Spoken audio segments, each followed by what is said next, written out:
Morning. Morning, Chairperson. Okay. My order. Morning, Chair. Morning, Chair. All right. Thank you. I hope, Honorable Kubeka, I won't have the problems of yesterday. I'm trying to check. The weather is bad. Yes. Well, I have a good weather this side. May I just check, Hajira, if we have everyone who's supposed to be in? We have a quorum, Chair. You can proceed. Okay. Thank you for that. Once again, greetings, honorable members, delegation from the department, as well as our guests who may have joined us, fellow South Africans following us in different platforms. As we officially open this meeting of the Portfolio Committee, which will be in two parts. The first being the department presenting on the audio, visual and content, the white paper proposals that are being circulated for engagement by the public and all other stakeholders. Part two would then be a roundtable a discussion on broadcasting as members would have received, which will be facilitated differently as opposed to the Portfolio Committee. But we'll deal with that when we get to that point. Just to make sure that we are clearer, maybe before we even take apologies, that we just remind ourselves all the time about the rules when we're holding these meetings on virtual.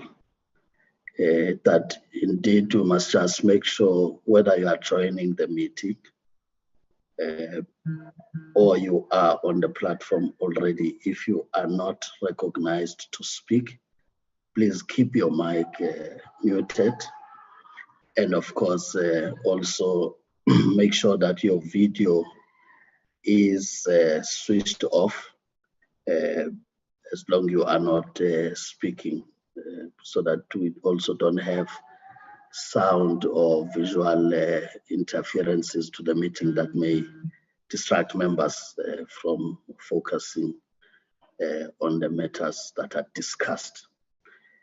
Everyone who would want to speak, you would raise your hand. Of course, if I can't see, I'll be assisted by the administration to recognize the hand, and you'd speak when you are recognized by the chair to speak, meaning you are speaking through the chair. That includes point of orders that get raised. If we can just keep that orderly approach, it helps a great deal. Having said that, honorable members, I will just say for record purposes that Hajira, you can just check the apologies received, and if there will be anyone omitted, I'm sure members, if they have any, will then clarify. Hajira, if we can just get the apologies for record. The apologies, Chairperson, is the Minister and Deputy Minister. They're attending a cabinet meeting. Then the Deputy Minister and the Presidency also attending a cabinet meeting. To inform you that the NAB and MultiChoice won't be participating today, and that the NCOP Chairperson, Mr. Matibi, will also not be attending today. Thank you. So those are the apologies.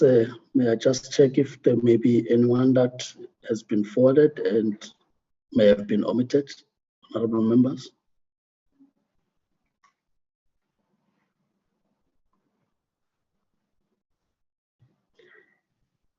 Chairperson? If not, we can move. Yes. Is that honorable? Yes. Just to note Honorable Mackenzie's apology. And I must again register my objection of the lack of presence of either the minister or the deputy minister. I think this is a very important document that affects the broadcasting sector, and it would have been advisable for at least one of them to attend, even if it's just at the beginning, to do the introduction and allow us to ask questions, as is usually the case when they have other engagements. So just to register that, Chair. It's happening too many times that the minister is not present. Thanks, Chair. I take that point, Honorable Van Dam, like I said previously. Of course, when the meeting is outside of our allocated day, I think we should give them benefit of doubt that Wednesday, indeed, it's meant to be a cabinet session where they are also expected to represent the departments that they lead. I think more importantly, with the current challenges that we have, it's got to be a collective effort of also cabinet to assist us on where we are. But of course, for other meetings that are within our schedule of the portfolio committee, which is the Tuesday, which is allocated to communications, I think understandably, we have raised those concerns.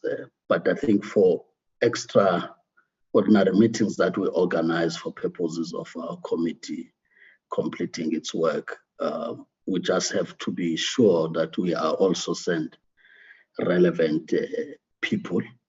But in particular for today, Honorable Van Dam, I'm sure you'd agree, it's part of a consultative process and we are not expected to make a decision. And that's why we also have roundtable discussions feeding from the discussion we are having in the beginning, because in that first round, this audio issue was raised and we committed to bring it also into the portfolio space. But as I say, I'm not taking out the concern that we should be having ministers, but we should give benefit of doubt that it is not to snap the meeting, but they are also expected to report to cabinet, especially with the current realities we're dealing with. Having said that, the Honorable Mackenzie's apology will be added to other apologies that have been received by the committee and approved.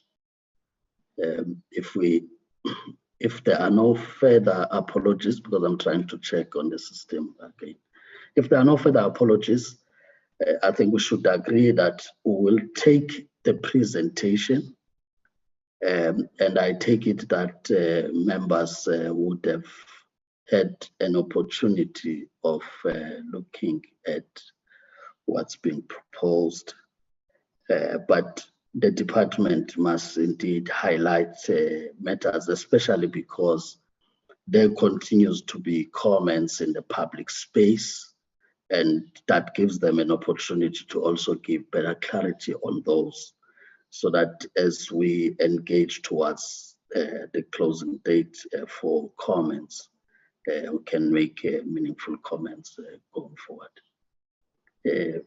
So the department, if you can do 30 minutes maximum, if you do 20, that will still be fine, so that there's more time for members to engage in the hour we allocated for the first presentation engagements, and then get to the other engagements, I think, more informed of what is being proposed, and we can look at that from what other presenters would be looking at in the broadcasting side of things. The department, who's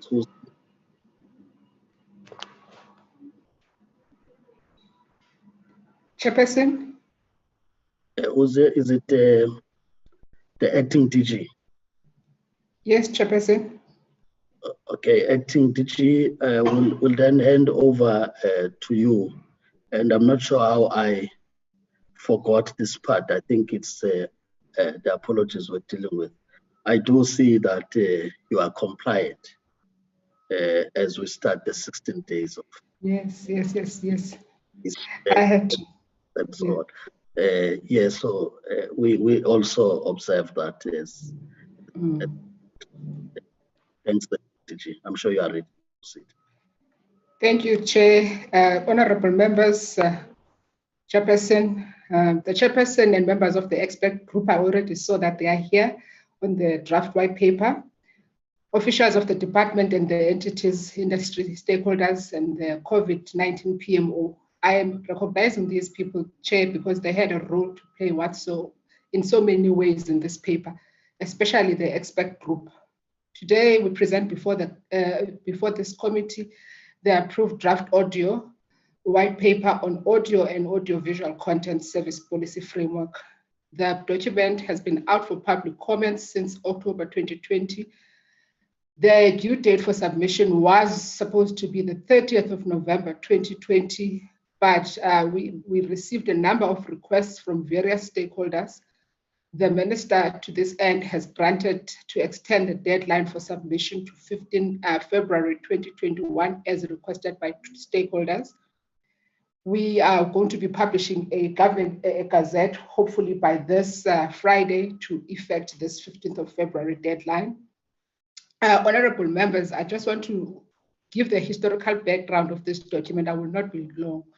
This document dates back from the time when there was an integrated ICT policy white paper, wherein the departments were split into two, where it became the Department of Department of Communications and DTPS. When it was part of the integrated ICT policy review, this audio-visual paper was led by the late Libby Lloyd. You'll see in the paper that we're dedicating it to her. May her soul rest in eternal peace.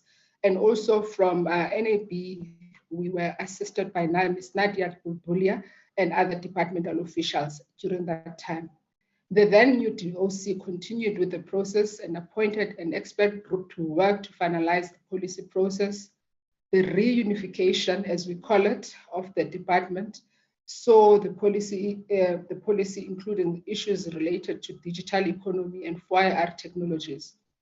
The policy was finalized and submitted to Cabinet in September 2020 for approval. The key message we got from Cabinet is that they appreciate the expert group route we took, and they support the policy process and would like to finalize some of these long-running policy processes. And we were given that it was impressed upon us that we must finalize this as soon as possible. And we agree and we support the Cabinet's advice to us as the department. So today we're here to share with yourselves as this August committee the policy principles contained in the draft white paper.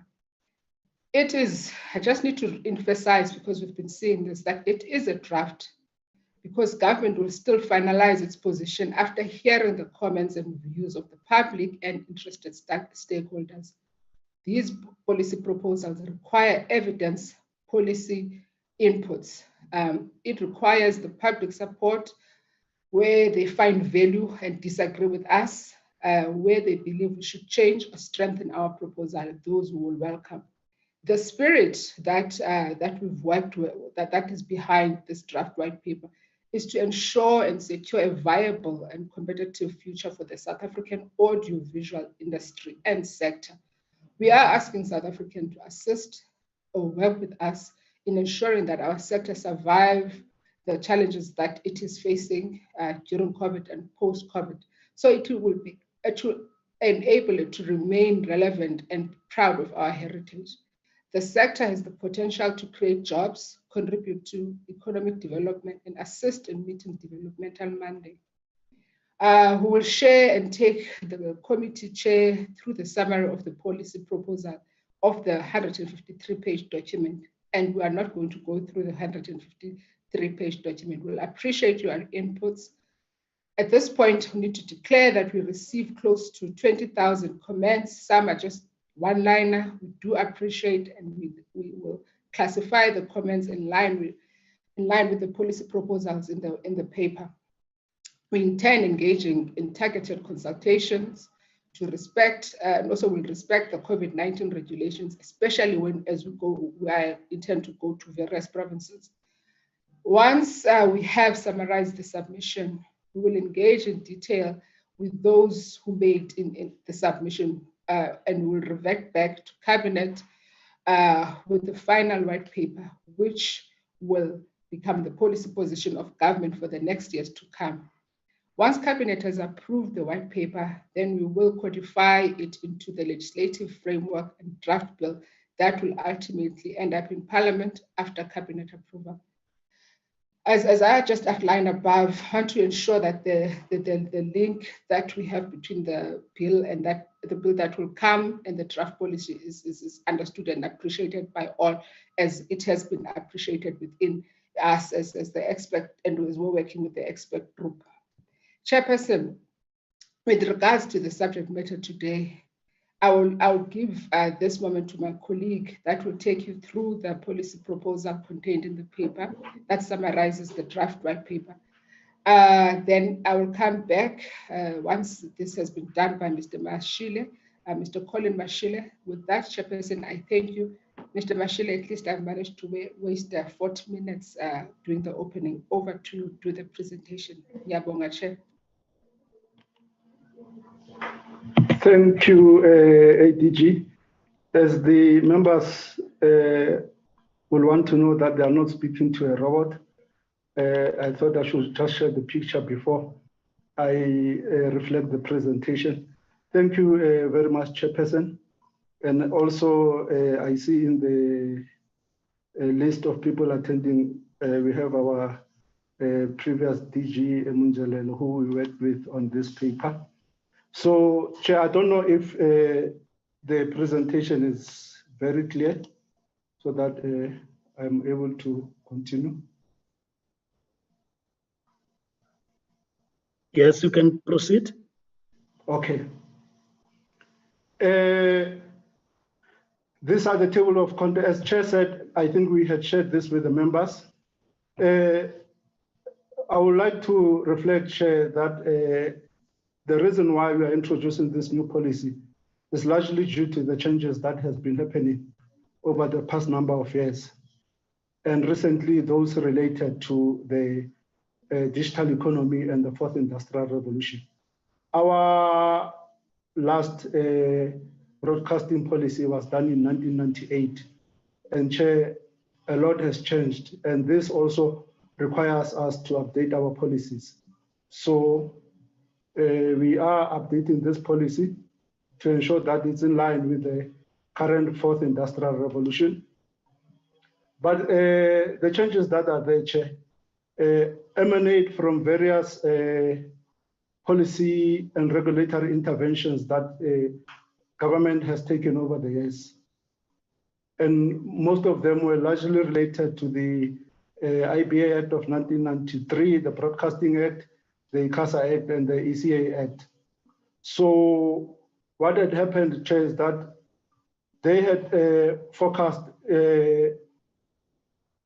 on broadcasting from an analog perspective. So with the emergence of digital and other developments, there's a need to update that policy.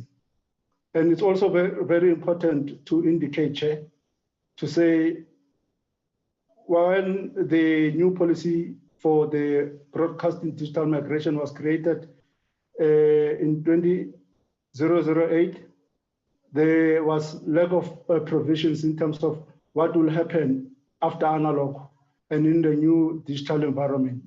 So when we started with the, as the DG said, with the ICT policy review process, one of the key decisions that was taken, this ICT policy review process, Chair, we had to engage in 9 provinces as well. One of the key decisions that was taken was that the broadcasting landscape has changed. Broadcasting as we knew it then has changed, and we will not know it as broadcasting. We should now move to an environment where we look at it as audio and audiovisual services. And that's the decision that I think DG was trying to share with the members when he was referring to the time when this was chaired by Ms. Libby Lloyd and Nadia. So out of those recommendations, we all agreed that there was a need to fundamentally review the broadcasting policy framework. And the intention was also to ensure that we modernize the policy framework to ensure that South Africa is not left behind. So with the current policy review process, the intention and the rationale, Chair, is to ensure that South Africans continue to have access to broadcasting services, including persons with disabilities, because I think when we engaged through various processes, a very important point was raised that this group of our community is not catered for, and we agree with them. But what we also need to do is that for purposes of foreign direct investment and for the sector, those that invest, we require policy certainty and stability, and also the improvement of the regulatory capacity to ensure that this happens. And we also have to facilitate competition and due to the economic developments, ensure that people that are interested in joining the sector join. You also need, because you are dealing with the broadcasting system, you also need to strengthen your public service broadcasting so that it caters for our people, as it's the only one that can reach all four corners of the Republic. So, Chair, when you develop policy, there are certain principles that remain central. So central to our policy review, Chair, is that, like everyone else, we want our broadcasting system to promote South African identity and content. Our policy proposals respect the constitutional, we are a constitutional state. We respect the principles of freedom of expression. We also respect the principles of respecting the independence of the broadcasters and of the regulator, but at the same time, ensuring that there is universal access, social inclusion, protection of children and the consumer. But with the current events, we want to show that there is also regulatory parity. So, Chair, what we have observed in relation to our sector is that then currently how you define broadcasting does not capture the new services that has come up since the emergence of digital. You have new audio and audiovisual content services that have emerged. The current licensing framework, I think, does not cater for that. So what we are also saying, Chair, in terms of the context is that as we go along with the policy processes, we need or we will require to distinguish between the linear and non-linear audiovisual services. The point here is that broadcasting, as it was in 1998, it was linear. You'll sit in front of your TV and watch TV, and you will not do anything. Non-linear, what it does is that you can watch your TV and write comments, rewind, forward. So that's what it creates, this non-linear environment. But what you require is that you require to have leveling playing field, because the linear ones, I think, over the years, and I think this is what I think most of our colleagues continually share with others, is that over the years, this sector is one of the first to be regulated. These other ones, the non-linear ones, usually, they are not regulated, but they are competing with the linear ones that have been regulated over time. So you need to ensure that there is a level playing field. And also, because of the new emergence of new services, you need to amend legislation to ensure that you cater for the new broad categories of the audiovisual and audio and audiovisual services. So what we are saying, Chair, is that what we have observed coming is that now you have sort of broadcasting services, we know them. We also have the emergence of on-demand content services, and we also have those that are video sharing platforms playing into this sector. So as we had said, Chair, the new regulatory framework will have to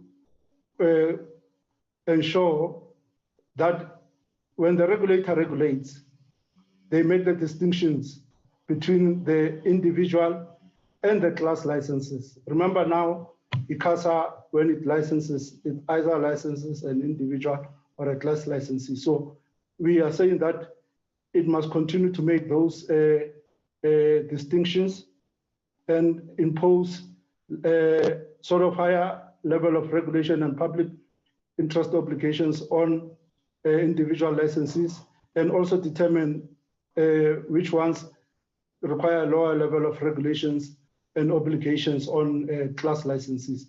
This, I think, it's a general trend across the globe, Chair. But similarly, what we are saying is that even with the emergence of these new services,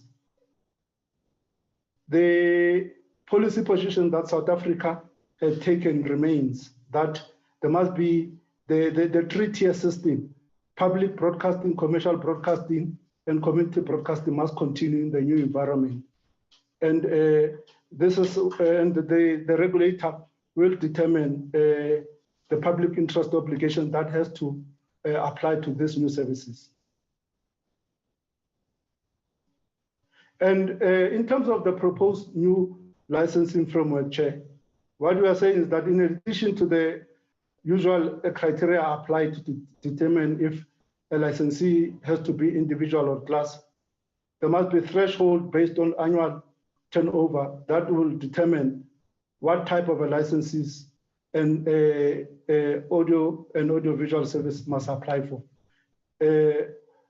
But to assist the regulator to properly monitor thresholds and audio sense of all these audiovisual services operating in South Africa, these services must provide the regulator with annual audited financial records and user, subscriber, and audience numbers. So, Chair, from what we are saying, you can see the importance of the regulator with the issues that we are going to deal with moving forward, especially around the licensing framework. And then in terms of this slide, Chair, is that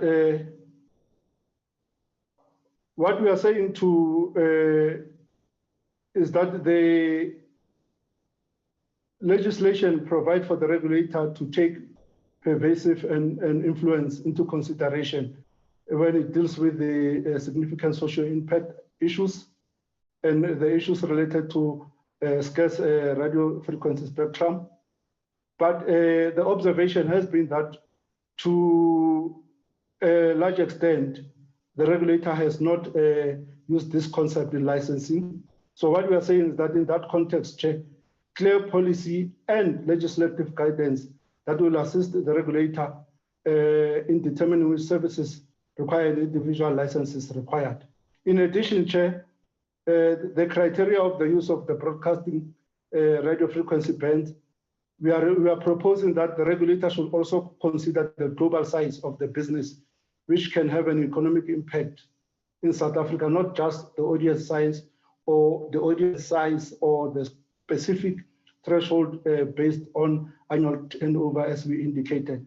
Because, Chair, most of the entities that are competing for this advertising and revenue are huge, and they are located from outside of South Africa. And we're also saying that for the individual license, a large threshold based on annual turnover will allow ICASA to distinguish between SMMEs and big business to give them time to develop. Usually within the policy and regulatory space is that what you do is that you do not give the same conditions to a business that is developing and the one that has been there, especially when they are related to innovation. You give the others time to catch up. So this is, I think, the principle that we are trying to provide to ICASA, to say it should use its regulatory prerogative to see if a company that is looking for that license will qualify as an SMME or as a big business. So the initial threshold for an individual license and on-demand content service will be set at 100 million annual turnover in the previous financial year. Remember, Chair, we said that they must submit this to the regulator.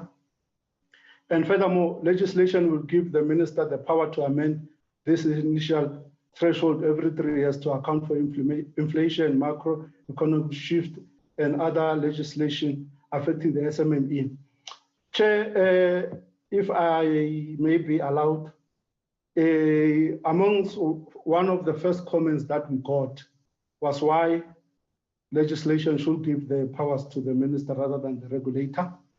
As the DG said, certain matters are of policy nature, and because they involve the economy and the country's interest, if we are convinced that we have to now move this responsibility to ICASA, I think those that will be making the submissions, Chair, are encouraged to put forward such an idea. But this, we moved from the premise that it is a policy matter, it's related to other policy principles. But if people believe that it should not be the minister but the regulator, as long as they put forward a very good legislative or policy proposals, I think we are open to consider those, Chair. Remember, the principle is that we have not taken any position. We are open to persuasion, but it has to be evidence-based and it has to be in line with our peers and others that are operating in this environment. It has to be an acknowledged regulatory policy principle. And in the interest of fair competition, Chair, this threshold will apply to international audio and audiovisual content services who are actively targeting South African audiences and extracting revenues in terms of advertising, subscription services, and other sources. So, Chair, here the issue is that we're still dealing with that regulatory parity, so that at least people that operate in here contribute in a way like others that are competing with them are contributing. In such a case, Chair, if the global size of the international business is capable of affecting local economic activity, the regulator may issue a license irrespective of its size, of the size of its South African annual turnover. So this is very critical. The white paper calls for the setting up of a interdepartmental task team that will report to the minister on mechanism to ensure compliance of these foreign-based services who meet the license criteria but do not have physical business premises in South Africa and potentially refuse to apply for a license. The experience approach is that you need to do this so that at least the services that are playing within your market are within your regulatory fold or regulatory fold. In terms of the class license, Chair, what we are saying is that in case of the OCS, the entry-level threshold to hold a class license should be set at 50 million in the previous financial year, and that the OCS below this entry-level threshold are SMMEs exempt from applying for a license. I think here, Chair, we're trying to be very sensitive to the ones that are, want to enter the market and compete with these larger ones. And I think in terms of the, it's related to that, the powers of the minister, and the example that we used in the paper was around the experiences that were happening in the mining sector. And the other key point that we are making, Chair, is that the regulator needs to consider exempting audio broadcasting services and on-demand audio content services available on the internet from the requirement to hold license at this point. And this decision should be subject to review every 4 years based on socio-economic factors, influences, and audience sizes. From the policy side, Chair, you'll recollect that I think working together with ICASA, we have started around the regulatory policy process on digital audio. And here we are making the recommendation is making the policy proposals made to ICASA is for them to use their regulatory discretion to determine whether, when they look at the audio broadcasting services, they will require a license, or they can exempt them so that they reach a certain level where they are competitive and can be within the regulatory frameworks that ICASA is providing. So with the types of requiring licenses, I think in line with what we were saying previously, the key point to take from this one, Chair, is that, which is one of the issues I think we engaged in detail as well when we were dealing with the FPB matters, is that the content on the catch-up services will fall under the jurisdiction of the Code of Conduct that applies to linear broadcasting services licenses. Here, Chair, I think because we are acknowledging the emergence of new services, we are also trying to acknowledge the role that has to be played by self-regulations and co-regulation. But I think the key and the most important point to be made, Chair, is that ICASA will always have backstop powers. The backstop powers, Chair, are that if the self-regulation and co-regulation fails, ICASA will always trump everyone else because they are legally and legislatively acknowledged as the regulator in this space. So here, Chair, I think the other point we are trying to acknowledge is that there's going to be a migration from analog to digital, and the migration from the premium spectrum to the lower bands. The issue is that besides acknowledging that Centec will play a certain key role, the issue is that the sector and the policy wishes that the cost that the industry will bear from moving from analog or from those bands to the lower ones has to be given to them from the money that is going to be used when the money that the regulator and the fiscus will get from selling the spectrum. Because, Chair, they are going to, the migration from one band to the other is going to require them to do lots and lots of technical issues, retune their transmitters and do various other matters. So we are saying that the cost recovery will appreciate if we'll get the money from the selling of the spectrum, which I think ICASA has started. And also, what we are saying is that when ICASA must conduct an inquiry to put in place a licensing framework for DTT post-analog switchover, and to determine where the capacity required in the DTT multiplexes by existing broadcasters after analog switchover, and the implementation of the 7 multiplex plan that they do have.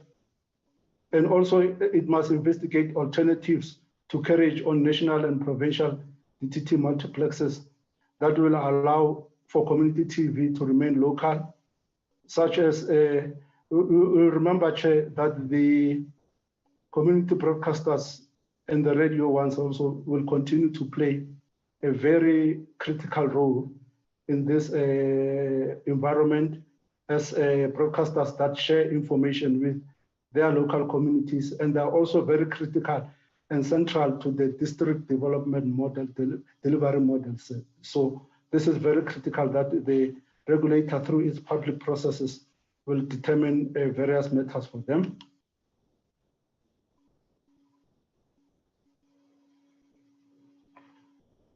So also we are saying to the regulator that it must investigate and introduce mitigating actions to reduce the impact of interference on broadcasting services. Chair will recollect during the discussions around white spaces and other issues that this was an issue. And from the government side, Chair, as I indicated with the publications of the policy directive, we are trying to facilitate and creating a digital future for the radio sector, because it's one of those that are very critical in South Africa. They reach the majority of our people. And as government, we will continue to play our developmental role in supporting the standards for digital radio. Currently, there are 2.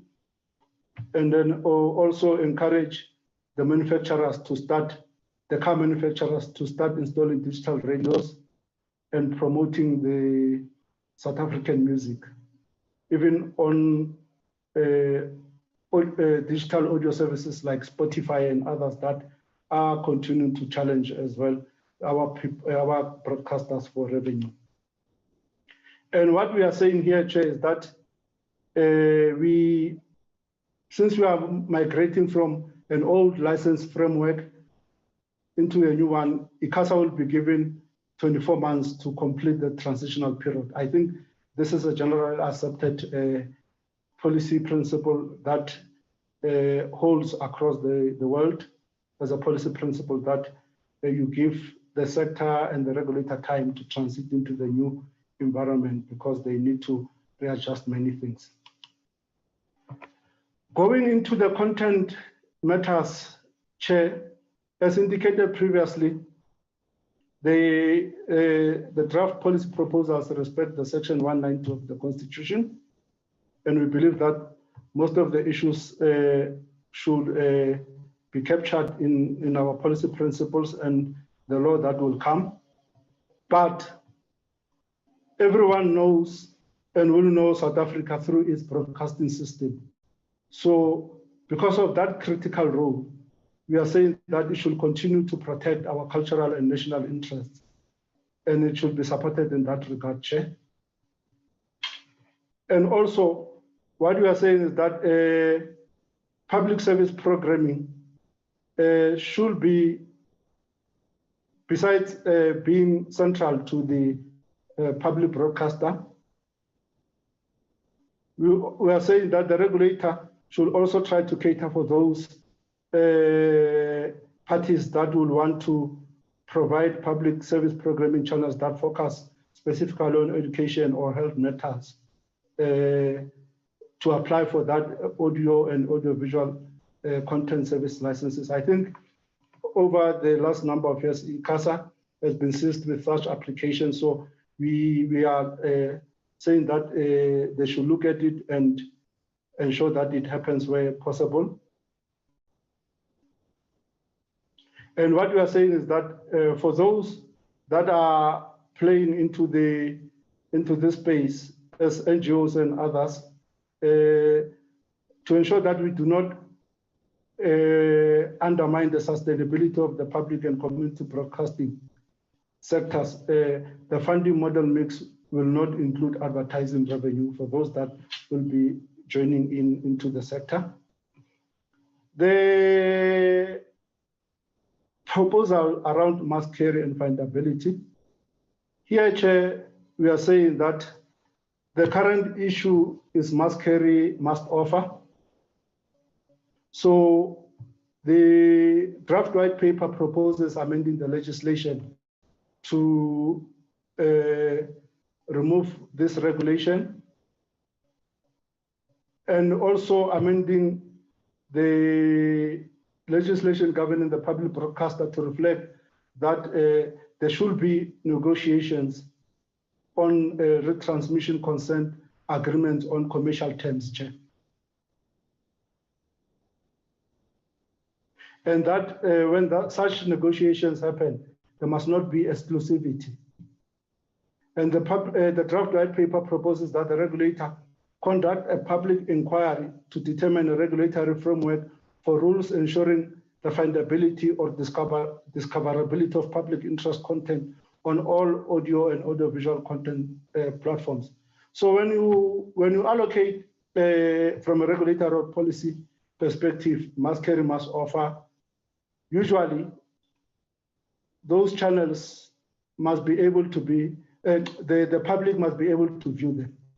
So findability, it's about how you ensure that that content that has been identified for that regulatory purpose, the public is able to see it. For example, because most people now are subscribing, let's say, to DSTV, it's very important that you do not find a situation, if we declare that, let's say, SABC Education or Culture is a mass carry channel, you should not search for it on channel 762. I don't think that it will work in the interest of the policy objective.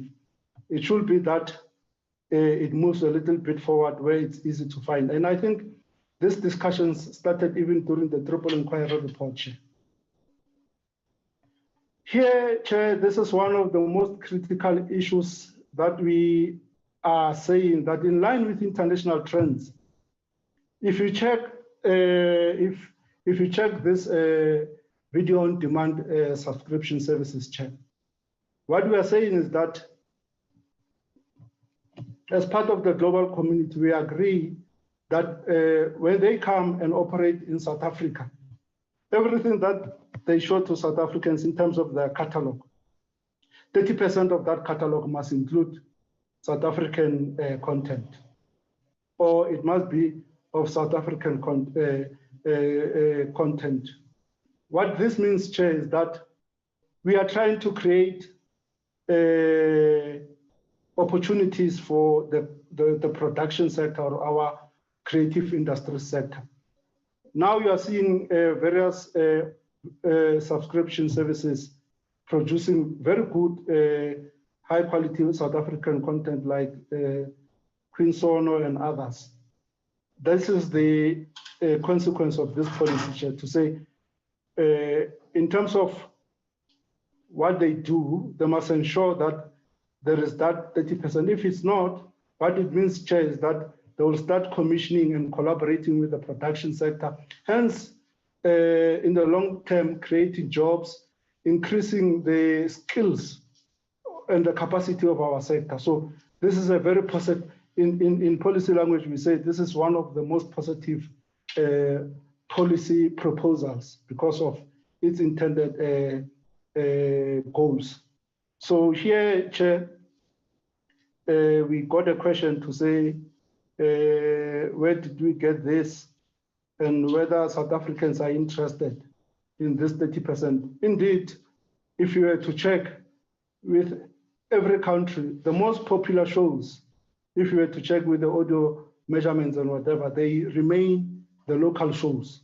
So South Africans are interested, the production sector is interested, they will come to the party.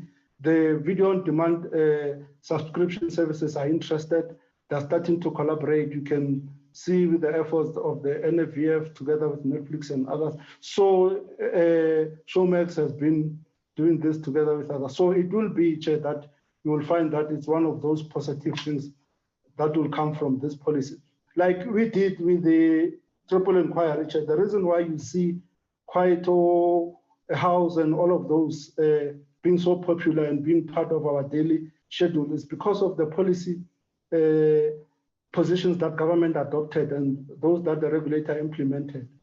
And now you can see that Jerusalem is what it is now because of the policy proposals that government took and the regulator implemented. I'm proud to say that because if we were to check, if we had not done that, people were going to say, this is poor quality, it's not going to work. So, but we insisted that we are South Africans, we are capable and we can do better. And then I think the results are showing.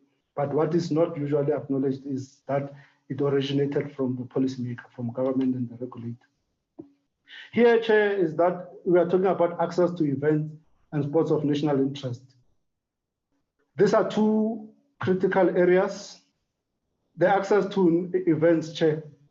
I think COVID-19 emphasized this point, Chair.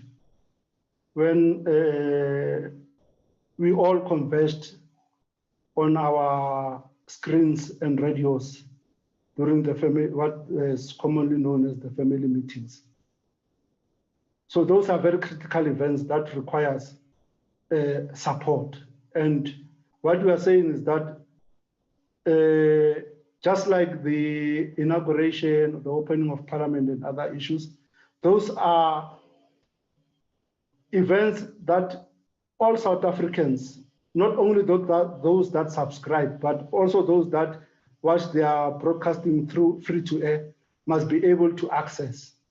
With the Sports of National Interest Chair, this is the regulatory process that ICASA is currently engaged in related to the national sporting events.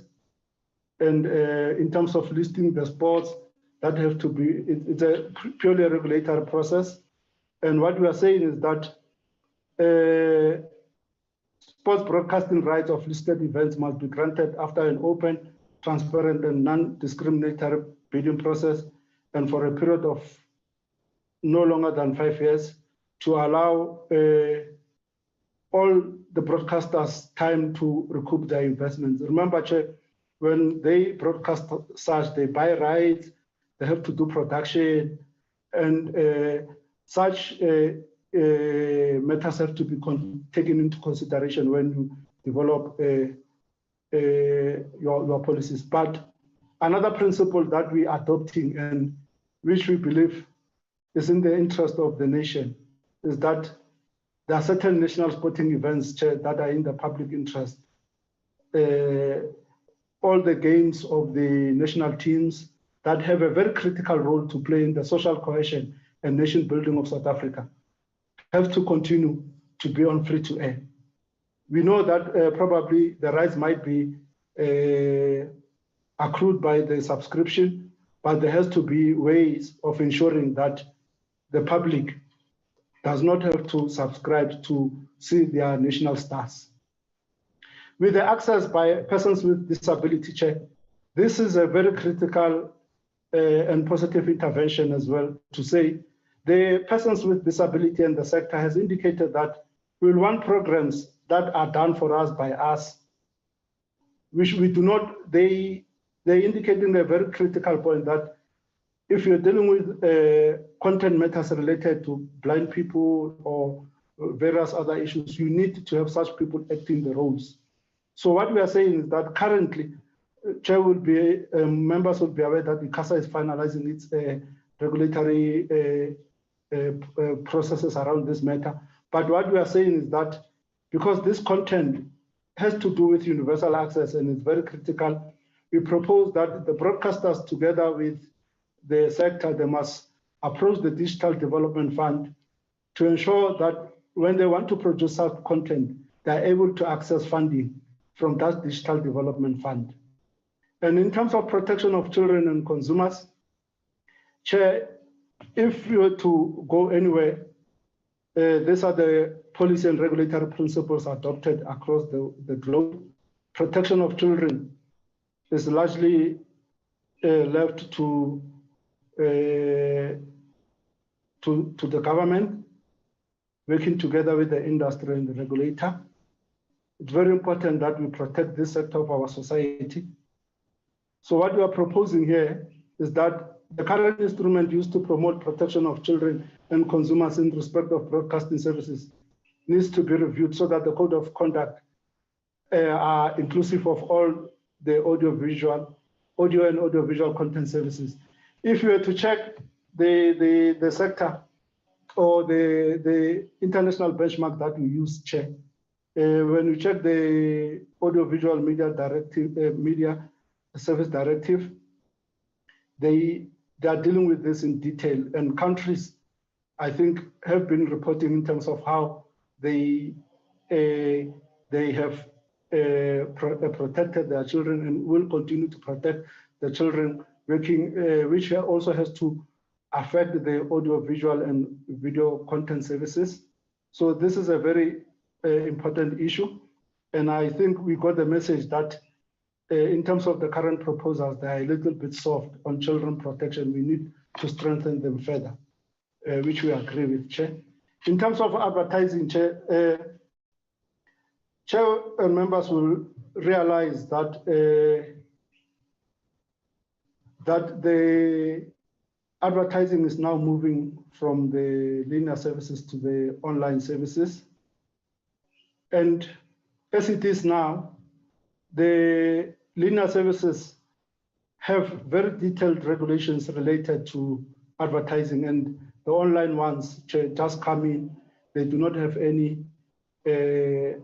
corresponding regulatory obligations. So the draft white paper proposes that the legislative framework for advertising standards need to apply to the new services as well. And also, as indicated, you need to deal with advertising of harmful food and matters related to sugar. Here we will be and are working closely with the Department of Health Chair, so that at least working together with the sector, we are able to reach a working compromise that will ensure that the sector continues to work as well, but respects all these international agreements. This one of the political election broadcast and political advertising, I think will continue to be a responsibility that the CASA cannot share with anyone. But a review of the legislation is necessary to include provisions on online political advertising. And I think CASA in the last elections started realizing this issue, Chair, that most of the misinformation happens online. So, and it had not catered, the previous regime had not catered for this, and we really require it. And I think ICASA, because of the collaborative nature, ICASA working with the IEC and other organizations involved in this, I think they always come up with a better way of addressing this matter whilst waiting for a policy approach. So in terms of section 664 of the ECA, the draft white paper proposes that it should fall away as it has become incapable of achieving its purpose in the current marketplace. In its place, regulation, the policy must require the regulator to hold an inquiry into whether the current state of advertising revenue by subscription services is appropriate and what the impact of online advertising will be on the TV advertising market in the short and long term. I think, Chair, this one has been long in the coming. If you were to check the debates and all the inputs, the industry has been calling for this, and the draft white paper, I think, agrees with this to say that the regulator will need to look into it. And if it is detrimental to the survival and viability of the free-to-air services, the regulator must make regulation to protect the sustainability and viability of the sector, taking into consideration the expansion of the licensing framework to include all new services. Chair, in terms of copyright and intellectual property, piracy is damaging the creative sector. This is the matter that we are working very closely and in collaboration with the Department of Trade and Industry and Competition, because they are responsible for CIPC. We are working with arts and culture around this matter. It's a collaborative effort, Chair, and because it's very critical. You find that South African broadcasters make investments, but other people will not want to pay for the royalties or will not want to ensure that the investors recoup their investment. It's damaging to the sector. It's a worldwide problem. And with the emergence of online, piracy has become a very damaging issue. So from South African side, Chair, we are participating at WIPO on this matter in terms of the protection of the broadcasting services. So the draft white paper proposes that legislation impose requirements on ISPs to cooperate with rights holders and government to police illegal file sharing on streaming websites. Most of these ones, Chair, currently happen online. And the ISPs are governed by the Electronic Communications and Transaction Act. So I think their collaboration, most of, in various countries, ISPs have come to the party that are collaborating with the policymakers. So the draft white paper proposes that the legislative and regulatory mechanisms to strengthen protection against signal pirates must be introduced in the ECTA Act. And there must be cooperation between government departments to ensure that the issues against piracy and circumvention of technological protection measures are regularly reviewed, Chair. So this is one of the key proposals that we are making. And that this has to be effective against people that are engaged in piracy of South African content. Across the globe, many people are starting to be prosecuted, and various websites are closed. It's a worldwide problem.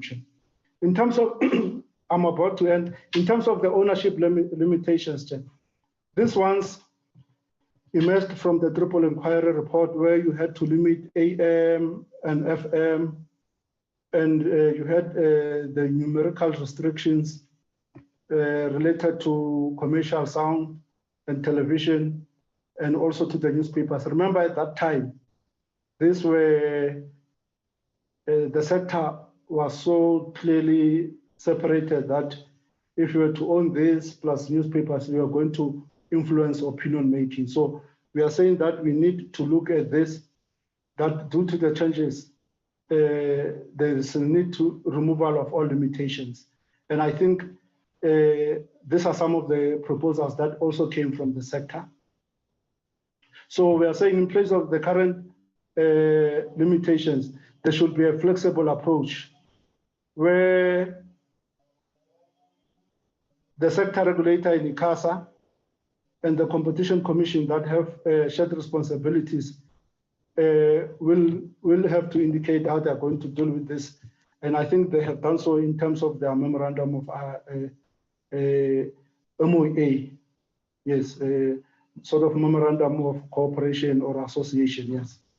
So, and I think currently with the emergence of digital platforms, this is a very critical issue. Last week, Friday, I think the Competition Commission held a seminar, a very critical one, which was very important around these matters. So both regulators should take into consideration the impact of mergers and acquisitions in the market and assess whether they serve the public interest for media diversity and pluralism. This is one of the key policy principles, Chair, that we should always ensure that we protect, working alongside with MDDA and our colleagues at GCIS, protection of media diversity and plurality, together with ICASA as well. In terms of foreign control of broadcasting services, Chair, our sector is competing with deep-pocketed international players. And over the years, they have been calling that they want to make investment in terms of how they have to train their people to deal with the new environment and how they have to ensure that they are migrating into the post-industrial environment and they are able to compete with all these international companies. And when they look for investment, they find that currently in South Africa, you are unable to raise such investment. So they had called that we should look at increasing our foreign direct investment to stimulate investment in the sector from the current 20 in a way of foreign ownership to a level that will make us the preferred country or destination for foreign direct investment. So we have put a proposal in line with what they have suggested to say it should be at 49%. In case of those that will be wanting to take advantage of this from our peer AU member countries, what we are saying is that this 49% may be waived as long as we are allowed to do the same in their countries, reciprocity check. That if you come and you come from our peer countries and you want to make 76% investment, we we should be allowed to do the same back in your country when we do that. But I think the intention here is to allow foreign ownership of our linear services to go to 49%, so that at least there is those new skills, that investment to stimulate the sector that is required to ensure that the sector remains competitive. And I think the sector and others will indicate whether this will work. But this is where the role of the regulator is going to be very critical, to ensure that through management agreement and other issues, this foreign direct investment is not abused to go to 51 and other. It's not abused to go beyond the legislated percentage. So the regulator will play a very critical role. And the intention here, Chair, is for the regulator to always keep on providing South Africans with reports, whether it's on a 6-monthly basis or annual basis. But I think they'll make the annual report in terms of how the implementation of this area is working. It's very critical because it's to the core of our, in terms of how we influence opinion. Yeah.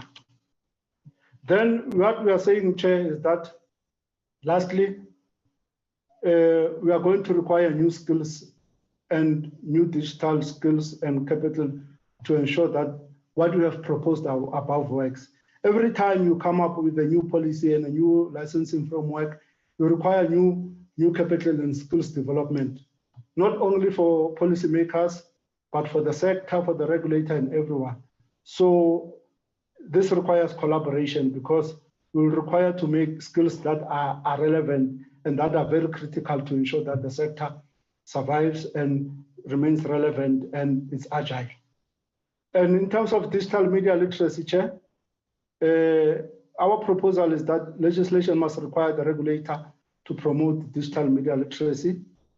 And here we are saying that most of the activities that will ensure that there is digital media literacy in South Africa. Digital media literacy, Chair, is about all South Africans, young and old,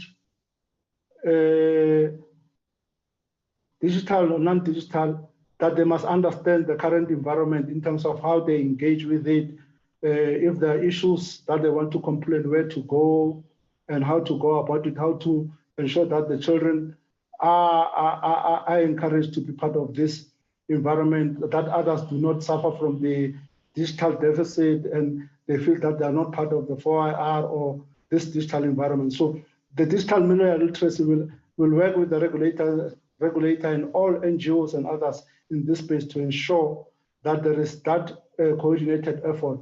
And annually, there's going to be a report to say how far is South Africa moving around this one. This is one of the most key and critical emerging policy areas across the globe, Chair. It's even acknowledged at UN level. And we are saying that they must get their research money from the Digital Development Fund that the department is working on. In terms of the implication on the public broadcaster, Chair, there's been calls that the little of what is left of the Broadcasting Act of 1999, Chair, is largely about the governance and management of the SABC. The policy proposals that we got, Chair, was that we should amend the Broadcasting Act so that it becomes the South African Broadcasting Corporation Act. It also came from the Law Reform Society that we should do that. And we should also ensure that we incorporate all the events of the last number of years. So we are going to do that, Chair, and we have started that process. But also, in terms of the sustainable and active SABC, what has also been said, Chair, is that people should not watch Parliament via Channel 408, which requires subscription. Most of the engagement of our legislature, whether it's national, provincial, or local, people have the right to watch them on free-to-air. And with the digital channels available, there must be And in line with the cabinet decision, we are saying that there will be, or there must be a parliamentary channel that people will watch free to air at their leisure rather than subscribe. And also, we must consider coming up with a South African foreign channel that will incorporate the current activities happening at DERCO and the SABC of Channel Africa, that this service must share the South African outlook, both online and offline. And there will be a comprehensive overhaul of the SABC funding model based on international best practice to ensure that the public broadcaster has adequate funding. And I think the other proposal was that the changes to the definition of commercial broadcasting and public are necessary to make them more distinct from one another, and that the current definition of public broadcasting is flawed. Indeed, it might be that we have it as public service media because we're trying to ensure that they play both online and offline, and they are relevant, that our people are able to receive the SABC anywhere, anytime, anyhow. And there's also a proposal around how public broadcasting should be redefined.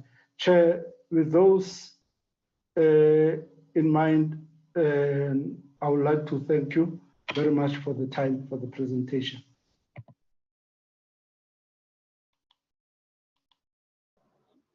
No, thank you, Mr. Mshile. I hope I'm audible. If you can just unshare the slide. Right. Thanks, Mr.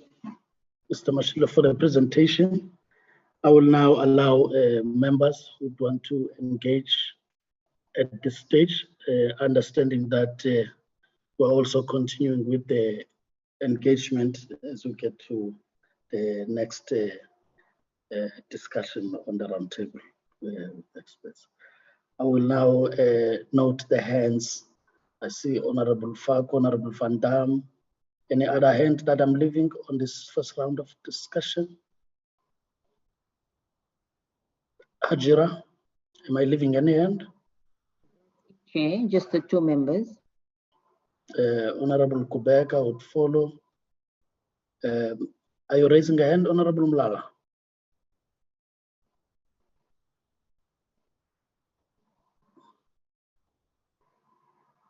Okay, we'll take Honorable Mlala if you was raising yes, yes, Chairperson. He is there, but not the hand. So that in that order, Honorable Faku, followed by Honorable Fankam, followed by Honorable Kubeka, Honorable Mlala. Chair, can you hear me, Chair? Yeah, we can hear you. Proceed. Okay. Good morning, Chairperson, and good morning to honorable members. Good morning to the department led by the acting DG and the team. And good morning to all stakeholders that are here. Chairperson, I think one must appreciate the presentation that we've received from the department. In the main, I think the draft must be welcome. It's long overdue. It should have been integrated or must be read with the integrated ICT policy. The department should also look at areas of convergence in the policy or areas requiring review. I think, Chair, the key principle must be recognized that content, and in particular local content, must be king.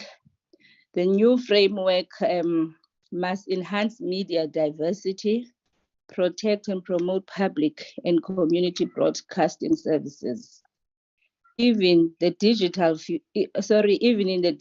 future, the protection and promotion of our cultural diversity and geographical spread must be represented. I think this is one of the things that we have emphasized when We were in the process of appointing the MDDA board.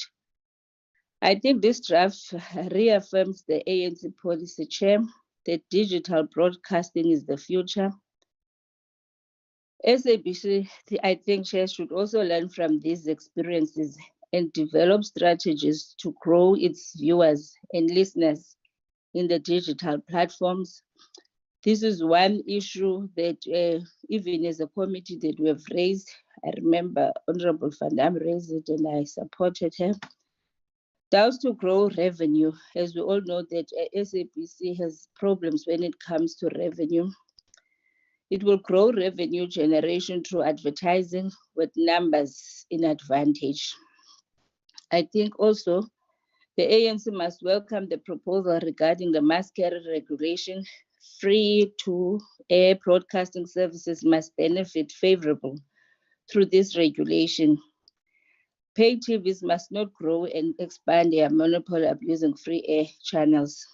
This policy also have regard to the increase of affordability, fast speed of broadband, envisage the government and other policy to encourage strengthening the public and community broadcasting services, resulting to access to connectivity by all. As you know that there are areas in our own country that has problems with connectivity. No, I must say, Chair, that one is very much impressed with the draft, so we applaud the good work that the department has done. Thank you, Chair. That order, thank you, Honorable Faku. That order, Honorable Van Dam. Thank you, Chairperson, and good morning to everyone. I would just like to say that it is really refreshing and great for a change to be reading about policy and policy that is designed to improve the work of the department. It's great not just to be discussing policies, but solutions, which is what our role should be, instead of resolving fights between different groupings. I must say, I read the document in detail and thoroughly, and there are many, many great proposals which I must express my support for. I like that, for example, it suggests doing away with must carry. Sorry, Chair, I've just lost my notes now. Sorry. Okay, so I'm very pleased that it proposes repealing the must carry regulation, which will mean that the SABC can sell its own content and make revenue from that. That's very great. It's great to see that it proposes that government funds the unfunded mandate, which has also caused a bit of a hole in the SABC's money purse. The amendment of the Broadcasting Act to clearly stipulate that the board is the final authority, overhaul of the SABC's funding model, that there'll be a dedicated parliamentary channel where ordinary South Africans who don't have access to DSTV can view proceedings of Parliament. So these are all really, really great proposals. And also the one about establishing a fund to support the creation of local content and giving skills training regarding the digital economy. So these are really all great proposals. I hope that they do not just remain on paper and aren't implemented. And the legislation that is proposed, that the DG mentioned, is escalated. But I must object to quite strongly to three particular proposals which I see as very, very dangerous.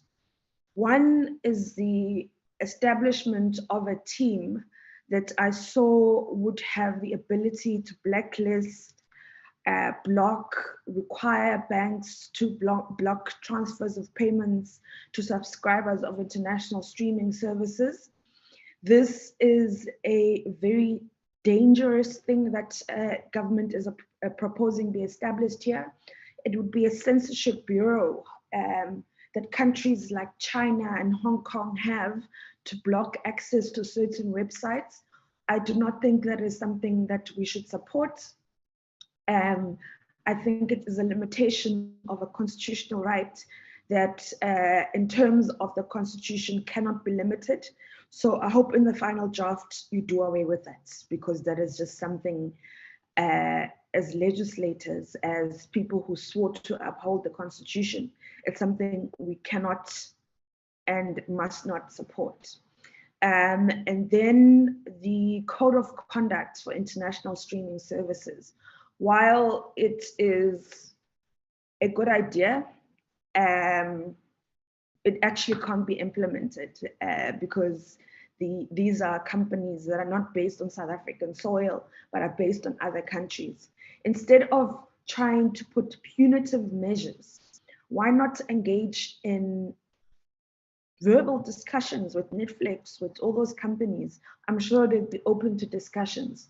Instead of establishing punitive measures that you can't implement, that would have you, for example, going to court against Netflix and losing and wasteful expenditure, rather open the communication lines and talk. And I'm sure they'd be more than happy to listen to you. And then there has been a lot of public outcry about what would seem to be an extension of the TV license fee to all broadcasting services, which would mean streaming services, which would mean services that are not only viewed on television, because you can watch Netflix, Showmax on your laptop, on your phone, on other devices. So that is also not acceptable. I have seen that there are proposals that are on the table to increase the SABC's revenue using creative measures. Let us focus on those solutions. Let us not once again turn to the public and say you have to pay more.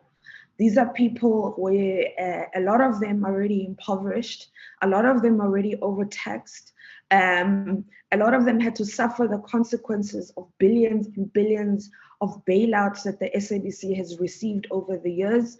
So I plead that we do not support anything that would require the public to fork out any more money.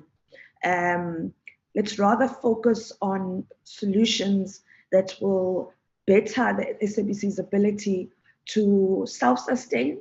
They don't have to make a profit. They just have to break even so that they do not require bailouts. And those are my comments, Chairperson. Some very good things, but a few things that absolutely need to be corrected or removed entirely in the next version of the white paper, and if it goes into the legislative process. Thank you very much, Chair. Thank you, Honorable Van Dam. I now recognize Honorable Kubeka. Thanks, Chair. Greetings to Chairperson and honorable members. Greetings to the department and also to all stakeholders that are present today. Chair, firstly, let me appreciate the presentation that the department have tried to work hard in order that finally this loud thing on the side of the policy, in order that they must assist finally as they have bringing the draft policy on the table today. Chair, let me say maybe firstly on that side of the who's supposed to champion on that side of the policy, I think I will also support it to say let the minister, as we know that policies are under the side of the government, be also the one who's supposed to champion. And as we know that the ICASA is the ICASA as a regulator, is the ICASA who will play on that issue of the policy when the policy is already being tabled, Chair.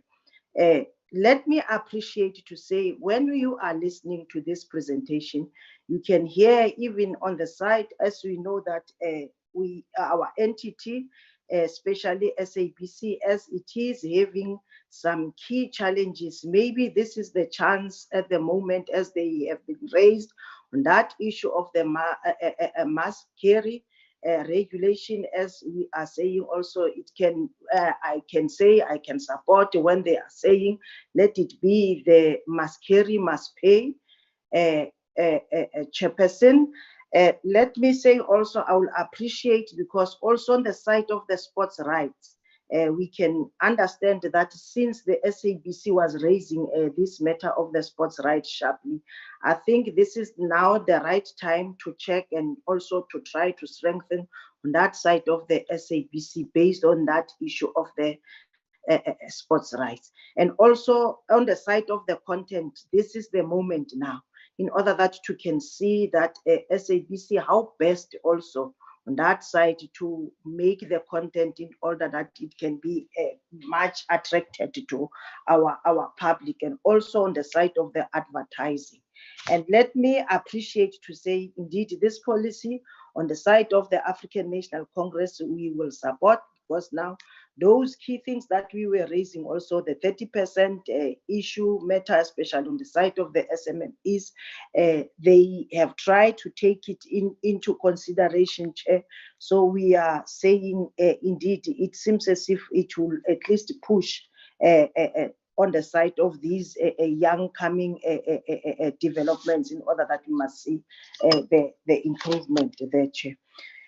Let me appreciate, because I can hear also on the side of the disability, indeed, they wanted indeed to present on saying they are also taking into consideration. We are fully support. Let also on that side of the protection of the child and consumers, I just wonder there, can I just get maybe also the clarity on the side of the FPB, to say how best the FPB also playing its role here, because I can understand to say it is a passion on the side of this entity when coming to also on that side of the protection of children, Chair. So indeed, up to so far, I can say it would be much more easier also on these other entities. Hence, we are trying to work with this policy. I hope we will have some more inputs in order that we can make the department much more easier to finalize this draft, in order that finally it needs to be there and be implemented, Chair. I thank you. Thank you, Honorable Kupega. I now recognize Honorable Mlala. Can proceed. Yeah, thanks, Chair. Good morning, everybody, all protocol observed. I think a lot of my questions have been covered, except just for one that I would have wished that the presentation is quite good, except for the fact that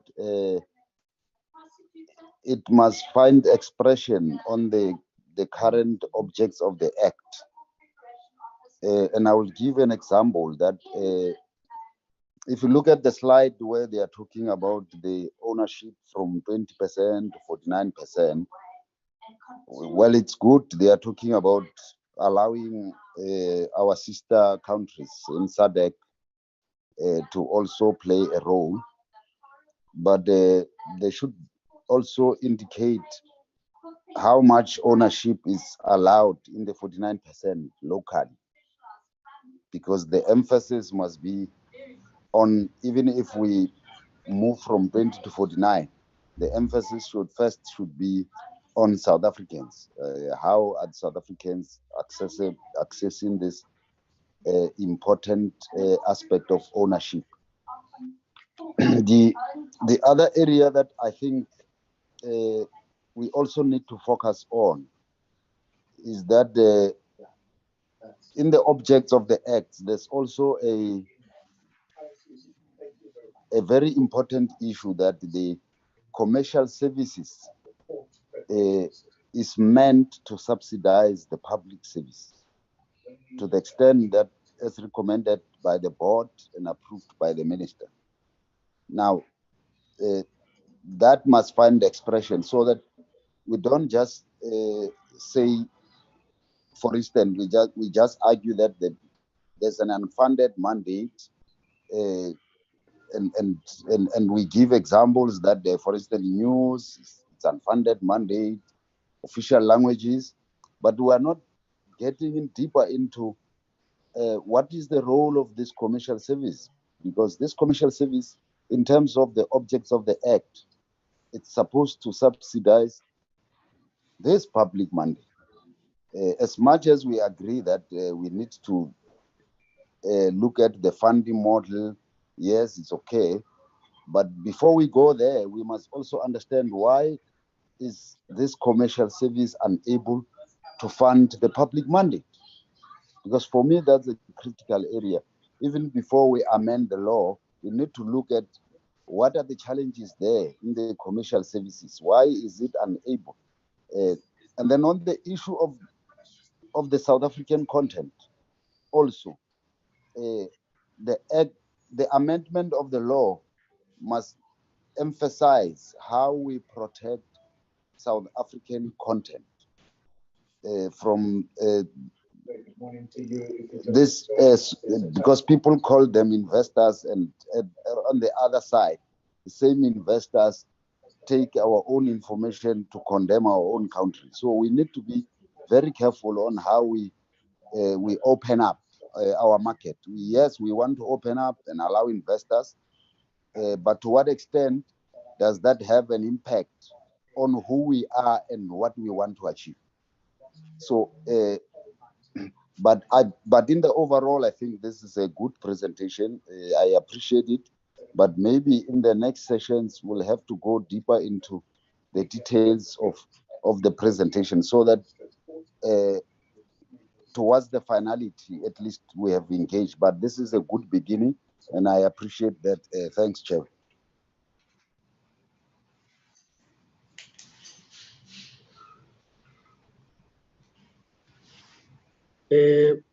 As I will be giving the department to make reflections on the first set of engagements,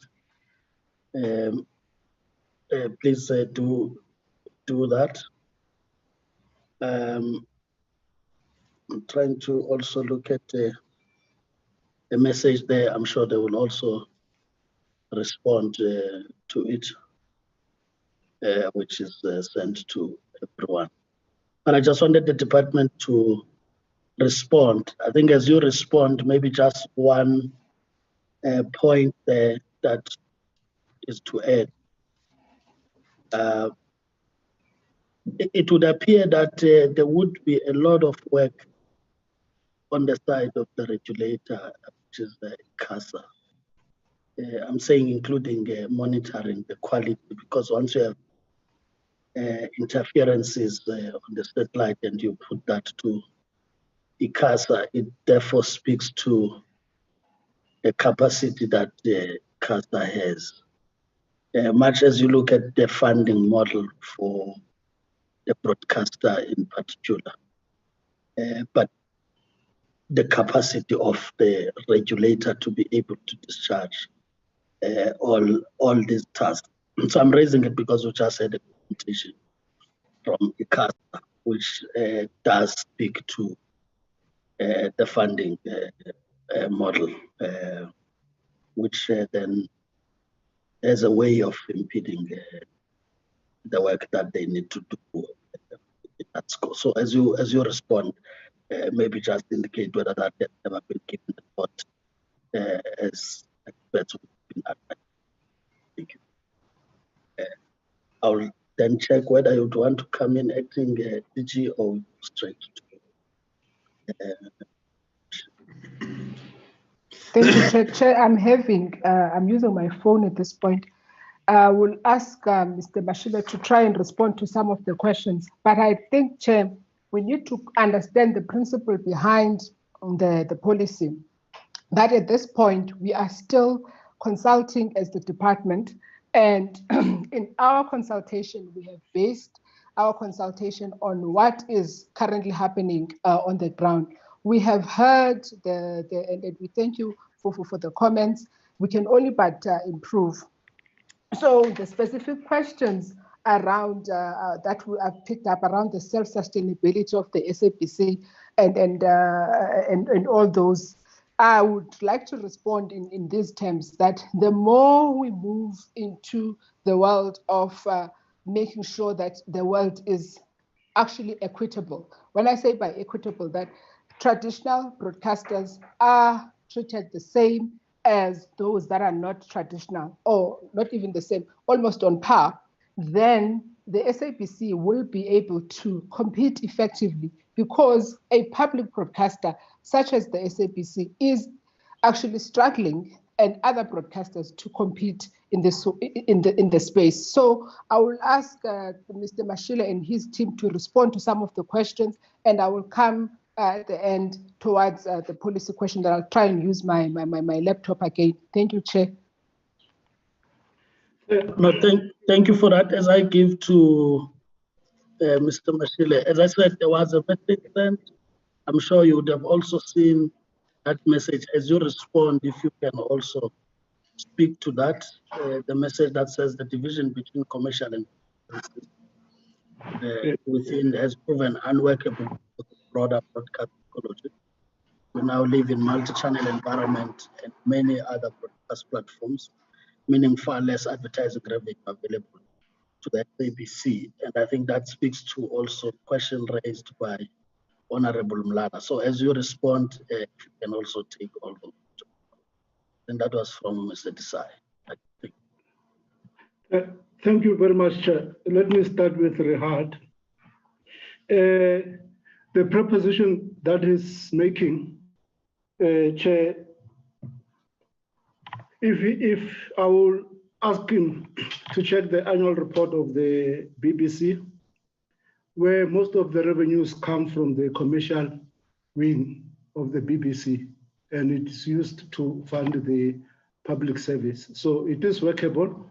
When we had engaged with the SABC and GTEC, it is something that is workable, Chairperson, and it is possible for the commercial wing to generate revenue where some of it will be used to fund the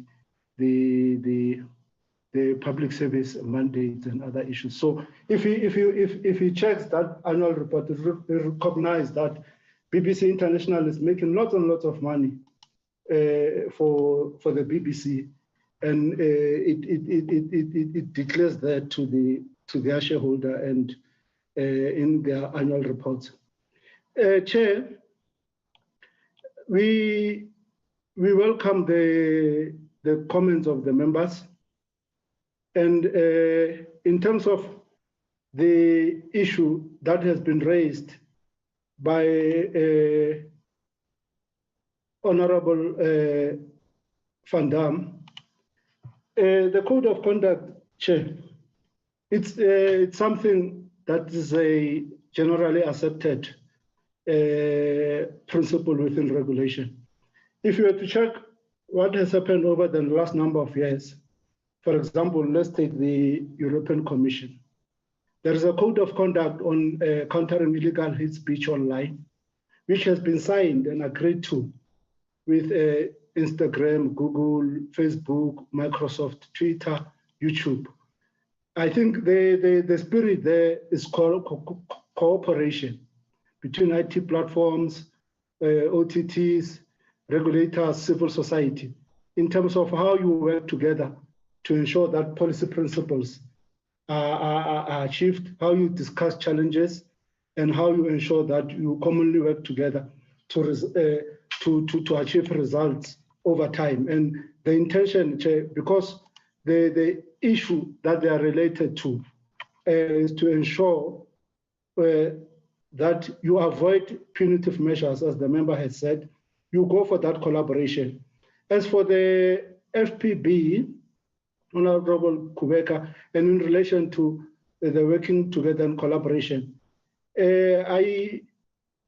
since we passed the Films and Publications Amendment Act, we have seen a very good collaboration between FPB and the online platforms. They are working together, they are collaborating to ensure that the protection continues to happen. So from the department side, we work very closely with the FPB on various other matters. So, we did the same when we were addressing the matters related to the amendment and dealing with the sector. So I think we continue to work together. From the department side again, Chair, when we checked the paper, we were unable to find where we were extending the licensing fees to the operators and taxing the public as such. What we are aware of, Chair, as we indicated. I raised my chair. Thank you very much. Sorry to have raised my hand. I thought that you have noted it. No, Honorable Faku, my apologies. Okay. Chairperson, I think Honorable Faku, really. Honorable Faku, please at least get out of our own here because we are in another portfolio now. Thank you. Proceed, Mr. Mushin. At least he's responding in another portfolio committee. Oh, sorry. Okay, Chair, from the triple inquiry report and to our current research, when we look at how other public broadcasters are organizing their collections, we had found out, Chair, that they usually will use electricity suppliers. Like in South Africa, you find that it's collected by the broadcaster itself, and other possibilities will include tax authorities or postal agencies or a commissioning of a private company to do that. So those are the collection mechanisms that we are aware of. That Chair, we are saying that I think when DG was speaking about about 20,000 responses. I think it was those one-liners that they are saying they do not support such an approach. I think for the public, probably what will assist is that probably if they were to go through the paper and say, in terms of this section and in terms of this proposal, we do not agree with it, rather than probably maybe respond to what you will find in the public space or the printed presses, Chair. So I think that was a very critical issue that one wanted to make. But I think from the comments that the members have made, indeed we appreciate the comments and the support. And once, as DG had said, once we have finalized and cabinet has approved, we will come back to you to give you an update. But we are going to ensure, Chair, that we engage with various sectors. We have reached out to various groups to say, we'll want to share with you these policy principles. And once you have made input, we will come and engage with you in detail. But we welcome and appreciate the support that that the members have given to the paper.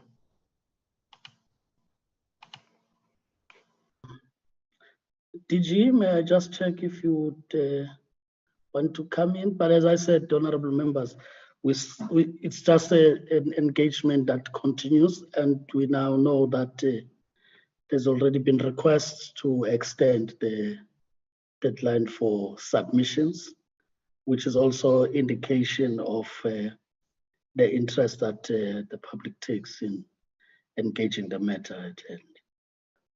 But may I just check if the acting DG would want to say one or two before we next item of Thank you. Thank you, Chair. I do not know whether you can hear me. Chair, I think. Yes, yes. Yes, thank you very much, Chair, and the honorable members. I would not want to spoil spoil your concluding remarks. You've concluded it very well to actually explain that this is a consultation and there's still further engagement that we're going to do as the department, and we welcome any input, positive and or negative. But those inputs, as we are saying, they have to be substantiated within the context of where we are as South Africa, and to actually say where do you want to be in South Africa. And I must say, Chairperson, with your leadership and the leadership of your entire committee, we thank you for the support that you have shown us today and every other day. Siyabulela, Nkosi.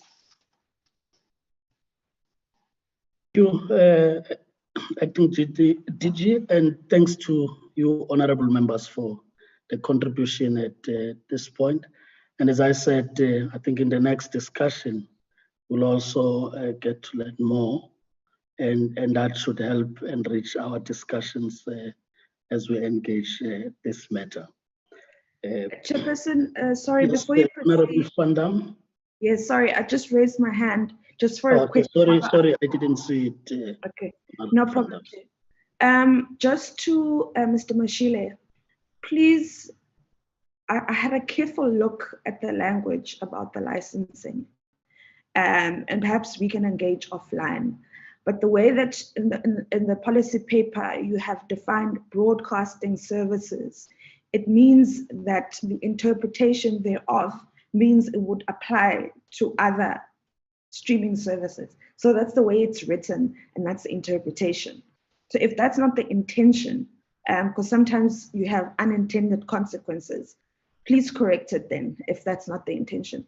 And then to the DG, this is a matter that's in the public domain, and as you know, we have been quite seized as a committee about the retrenchments process at the SABC. Just a question, because we get asked questions by the public and we need to be able to respond as public representatives.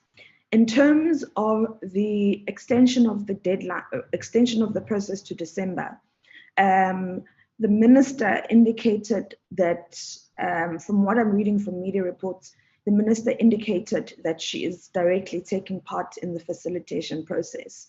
Is that correct? I just wanted clarity on that. Thanks for your indulgence, Chair.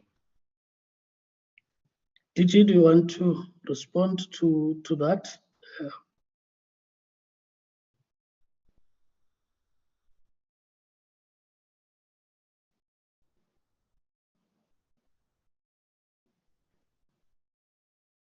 Acting DG? I know you said you were connecting through your phone, and we may have, She just left the meeting. Yes. She just left the meeting, Chair. So we may have lost it's a connection problem. Yes. So she did indicate that there was a connection problem. She was now trying to use a phone, but we will take note. I didn't want to answer for her in that score in case she wanted to answer differently. But I take it that Honorable the concern you have is a concern that all members would have to get a briefing necessarily on where things are. And we think that it's a matter we'll engage with the department so as to see how they can brief the committee again, because we have been involved in a different way, which is that of playing oversight. So that is more of continuation of that task to know where things are. With that, I take it that would then move to the next round of discussions. And as it is usually the approach, we take an approach of a facilitator. And again, as I said, 16 days of activism against women and children abuse. I'm sure it will not be taken as abuse of women. That will still bring back the FPB CEO Abongile, who chaired very well the previous session, but it also helps us to have continuity in the discussion, that she would be helping us in that regard so that members would also come in as participants freely, and other participants be able to participate freely.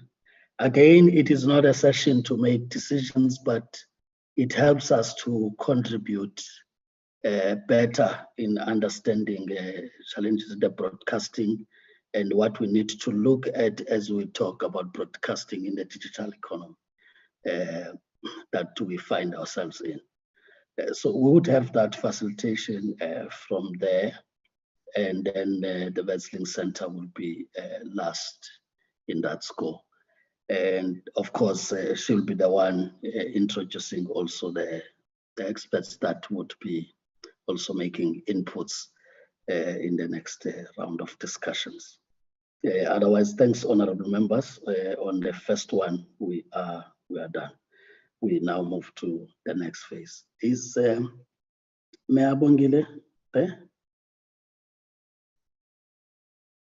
Yes, Chair, I am here. Okay. Good, Good. good morning. You're Good welcome. day. Thank you. We will not take it as a abuse of women, Chair. So you can be assured of that. Good morning to you and the members of the committee. Good morning to colleagues from the department and other entities, and also the industry bodies that are here wanting to participate in this discussion. It happens at an opportune, you can say opportune moment, because the issues of the public broadcaster in the last week, I think they were thrust into the public domain once again. Questions of sustainability, questions of fulfillment of the public mandate arose. So it is really a matter that now we should not even be talking about what the problem is and how we can resolve it, but we should be talking about what action steps are we implementing now to ensure that the public broadcaster is not lost, the mandate of the public broadcaster is not lost, and the public good and the public service continues to be served. Having said that, this is a continuation of the session that we held, I think it was in August, when we had all the industry bodies making representation of what, from their perspective, they thought was the issue, and also from their perspective, what are the plausible solutions that could be implemented and that could be put in place. We had presentations, just to recollect, and everyone, for everyone's recollection, we had presentations from the MDDA, SABC themselves came to present on what the issues were. We also had the Independent Producers Organization, the National Association of Broadcasters, and also the SOS Save the SABC Coalition.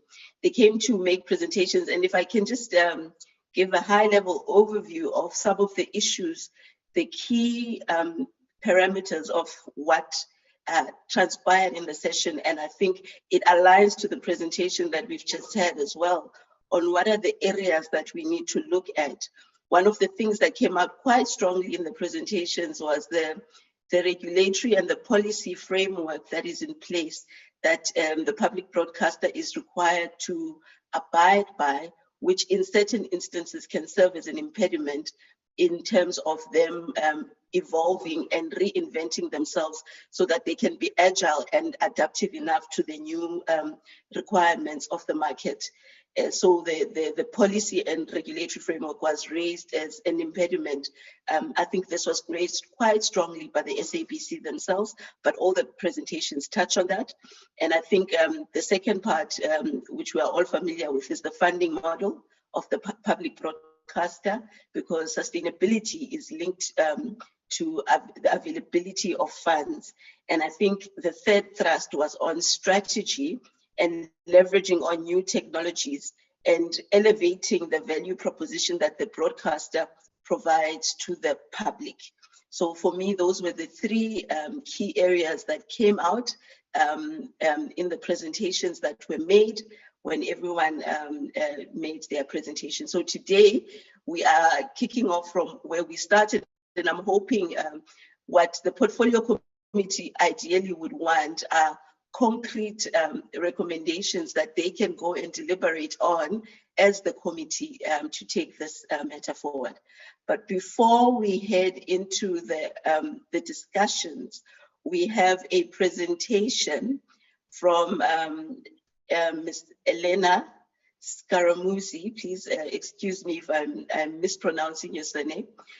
She's the head of global research at Cullen International, and having reviewed her profile, she is an ICT and telecoms regulatory specialist. She has worked at the World Bank, amongst other institutions.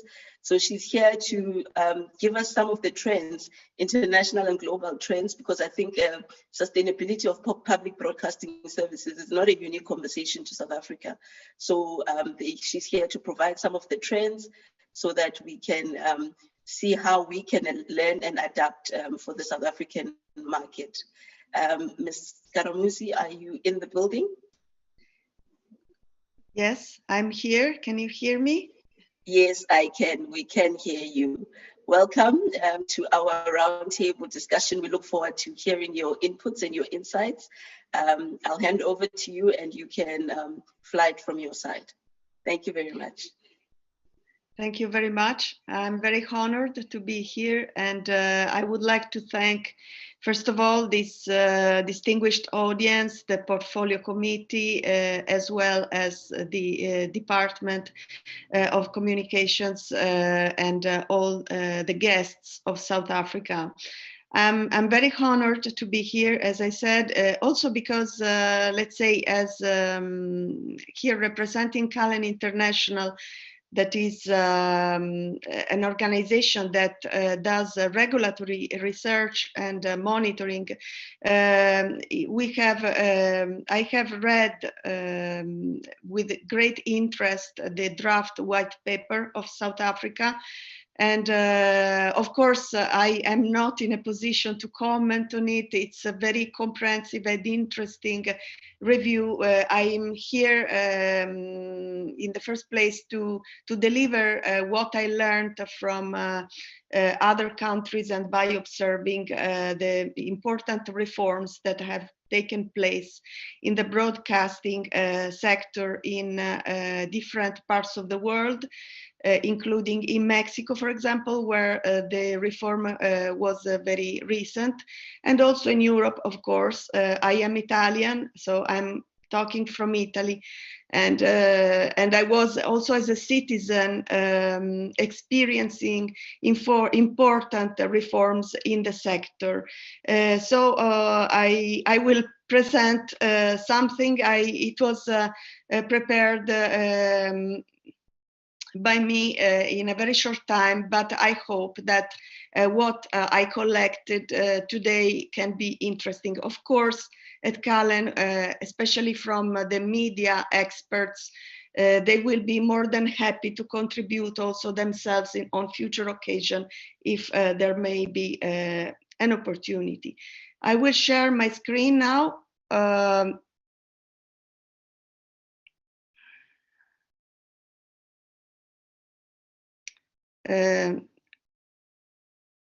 Just a second, sorry.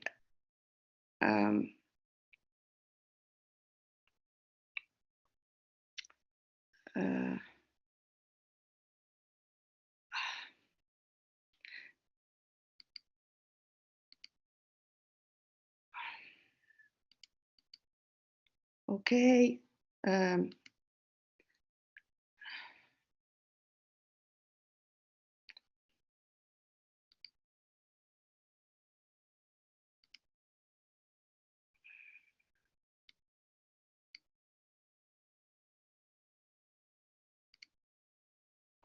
Elena, if you want, I'm sharing my screen here.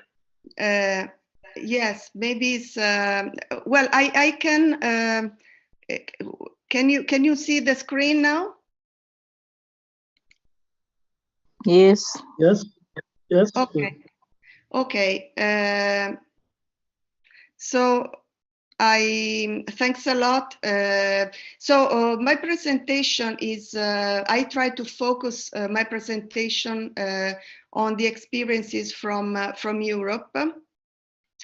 And so let's say, Felipe, can you please go with the slides, because I cannot control the screen. Yeah, sure.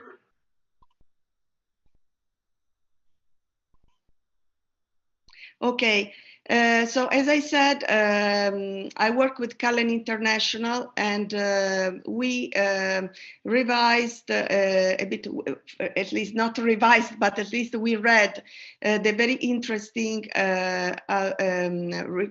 proposed reform in South Africa. And it was very interesting to hear, to see the presentation from Colin Mashile this morning.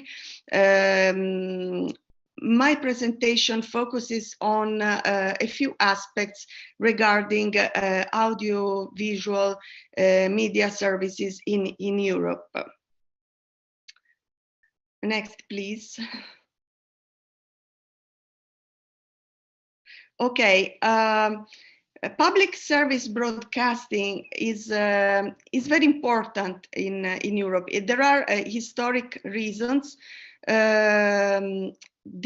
What I say, I would like to stress here is that the same values, the same relevance for in terms of accessibility, service continuity, universality of access, but also the need to ensure that there is a fair balance between having a pluralism and content also from different type of players is also balanced with the role of the public service broadcaster. That is very important in Europe for historical reasons, and let's say that also for the need of audience, because as you can see, even from the statistics, the public service broadcaster has a very important role in different parts of Europe. And let's say that there is a very important audience share, and also public service broadcasters have in their mission the role of ensuring that there is this role and of informing, educating, and entertaining. That is very important. So at the same time, the policy and regulatory framework have adapted in order to ensure that audiences have a fair choice of content, and while at the same time ensuring that the public service broadcaster still sticks to its very important mission of informing, educating, and entertaining, giving a voice to diversity and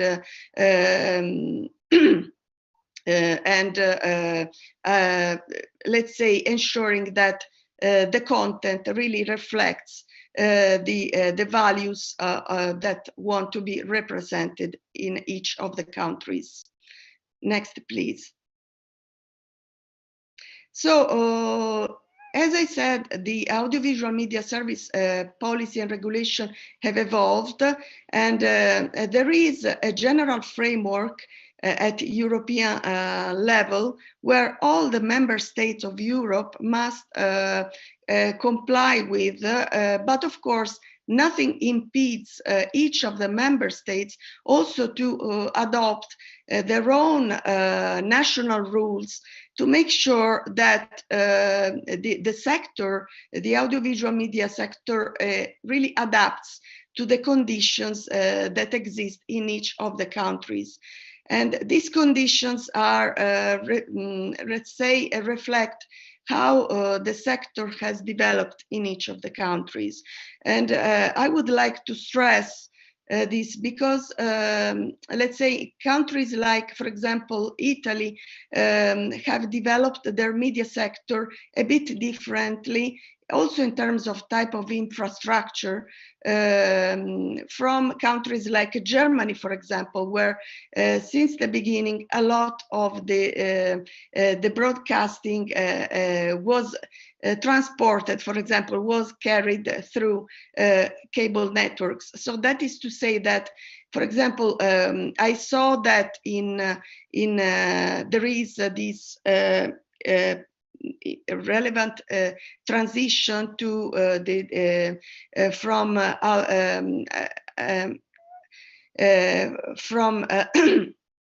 sorry, my voice is a bit low this morning.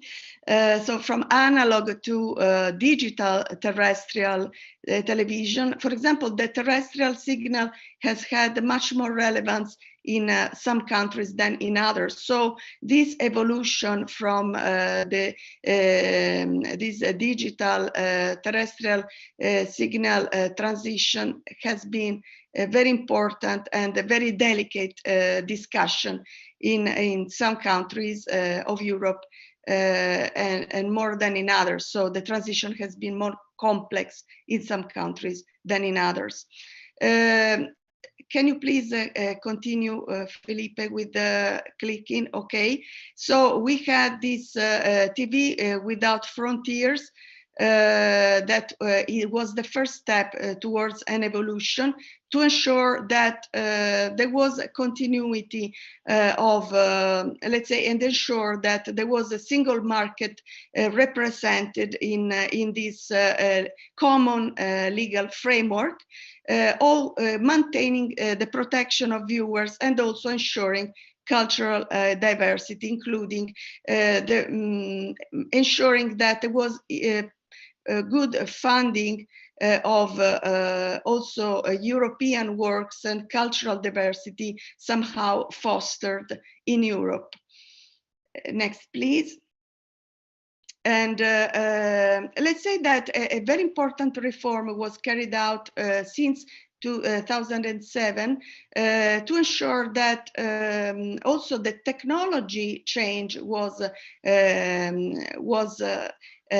considered in this transformation of the sector. And in practice, Europe adopted this two-tiered approach between linear and non-linear services.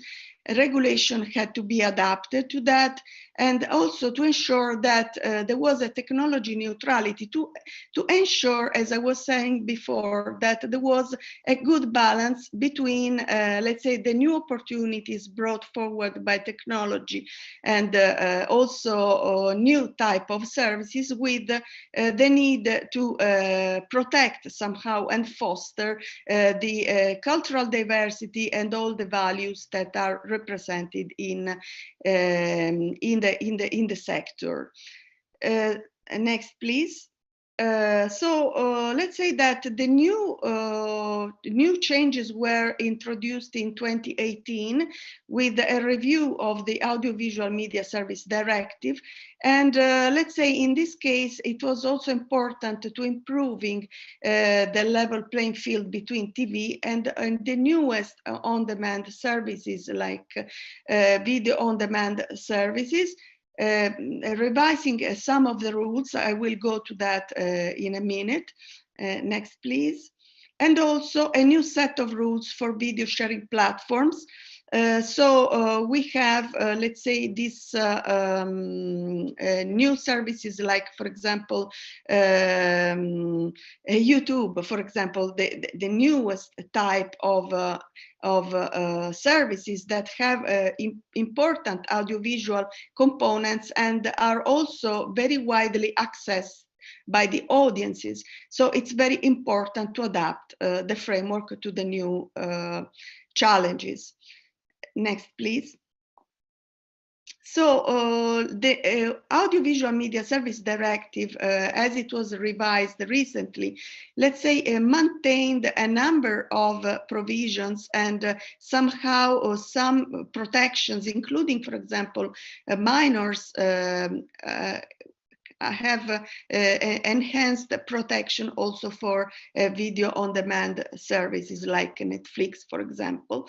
There are adaptation of some of the rules, including, for example, the quotas. So for the promotion of the EU content that is produced in Europe, to ensure that for all linear and non-linear services, there is a fair representation of this content, and it's accessible for all the audiences. And some of the qualitative advertising rules, for example, rules regarding a certain type of products and ways of advertising, were somehow revised and relaxed. Next, please. And some of the rules regarding, for example, protection of minors, or hate speech, or qualitative advertising rules were also adapted to take into account the specific challenges that are presented by the new type of service like the video sharing platform. That is to say that, looking at the proposal in the white paper, these new revised definitions and the new licensing framework is somehow in line with what we have observed in our review, our gradual review of the rules. I also wanted to stress that what is happened in Europe was a process that took quite a long amount of time.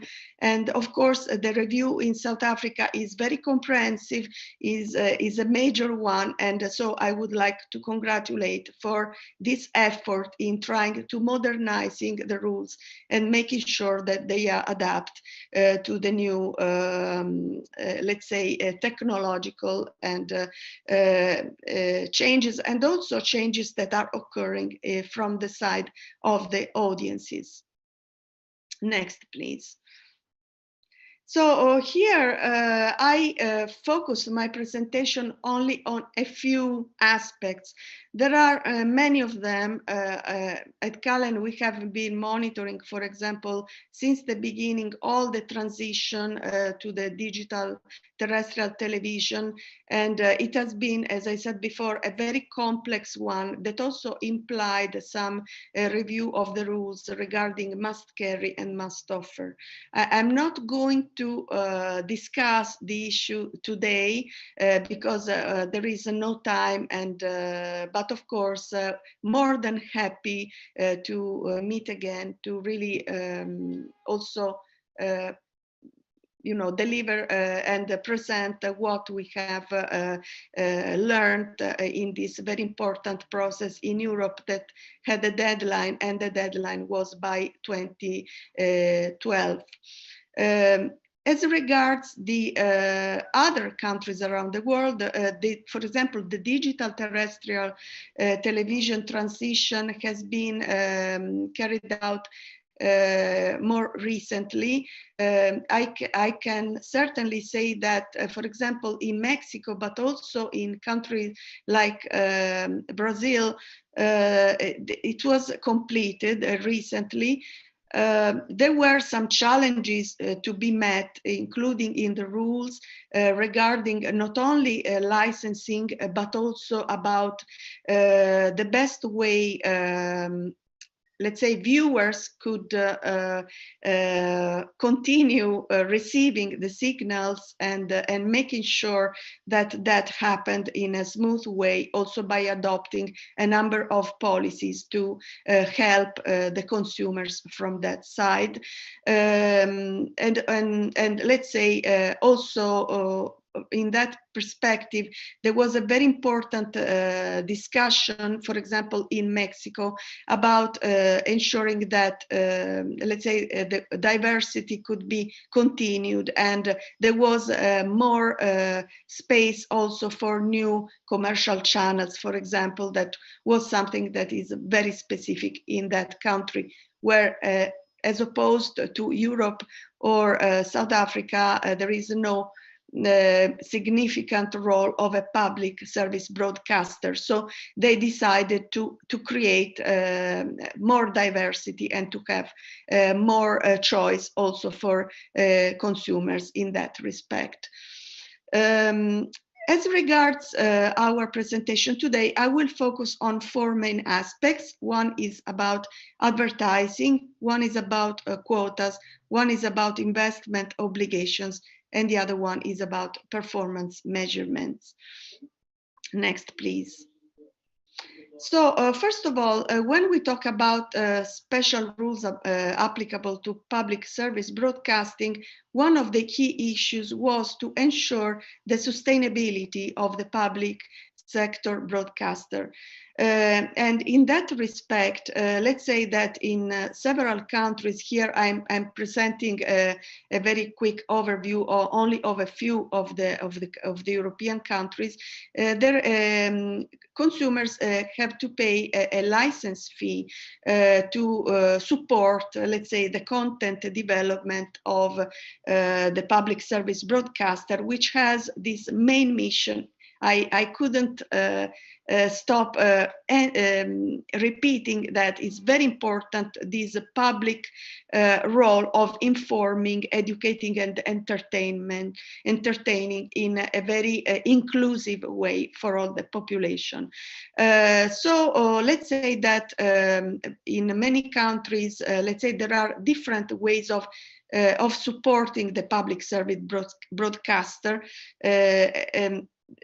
As I said before, the public broadcaster has a very significant role and very important audience share in each of the countries.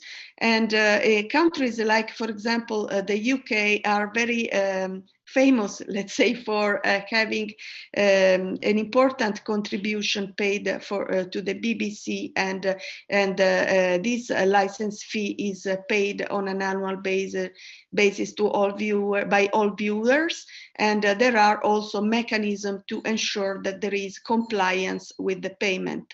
And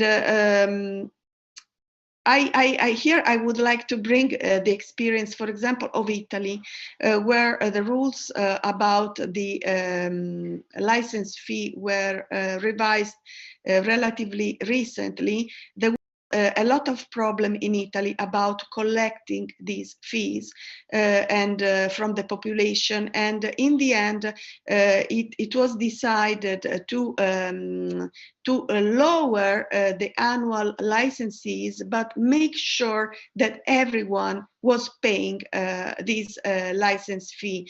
And this effort required some intervention from legislator of Italy. And so since, I think, since 2018, in Italy, the license fee for the public broadcaster is collected through the electricity bill once a year. It's lower, but still now nobody can evade this, and it's something that was, as you can imagine, a big debate politically, but still it was an intervention that was taken to ensure that the good quality and let's say important content and contribution that was provided by the public service broadcaster was somehow applicable and funded in fair terms. Next, please. Also, there are special rules applicable to public service broadcasters regarding advertising. That is a very important discussion also, because as you can imagine, in countries where license fees are being paid by the population, then there is this important discussion about having the fair balance between what are the revenues that are coming from fees already paid by the population that are seen as a form of tax, And then there is advertising that some public service broadcaster still allow and use as a very important form of revenue. Of revenue for the public broadcaster as well. Let's say that in some countries there is a total ban of advertising on public service broadcasting services. In other countries it is authorized or partially banned. The rules for sure are not identical to the ones that exist for the commercial linear free-to-air broadcasters and pay broadcasters. So let's say next slide, please.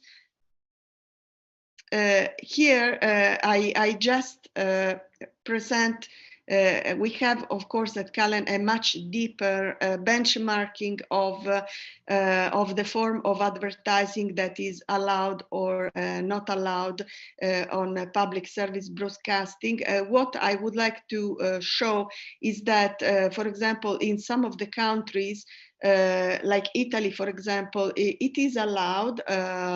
It's advertising, also product placement, and other forms of sponsorships are allowed. In other countries, there are much stricter rules.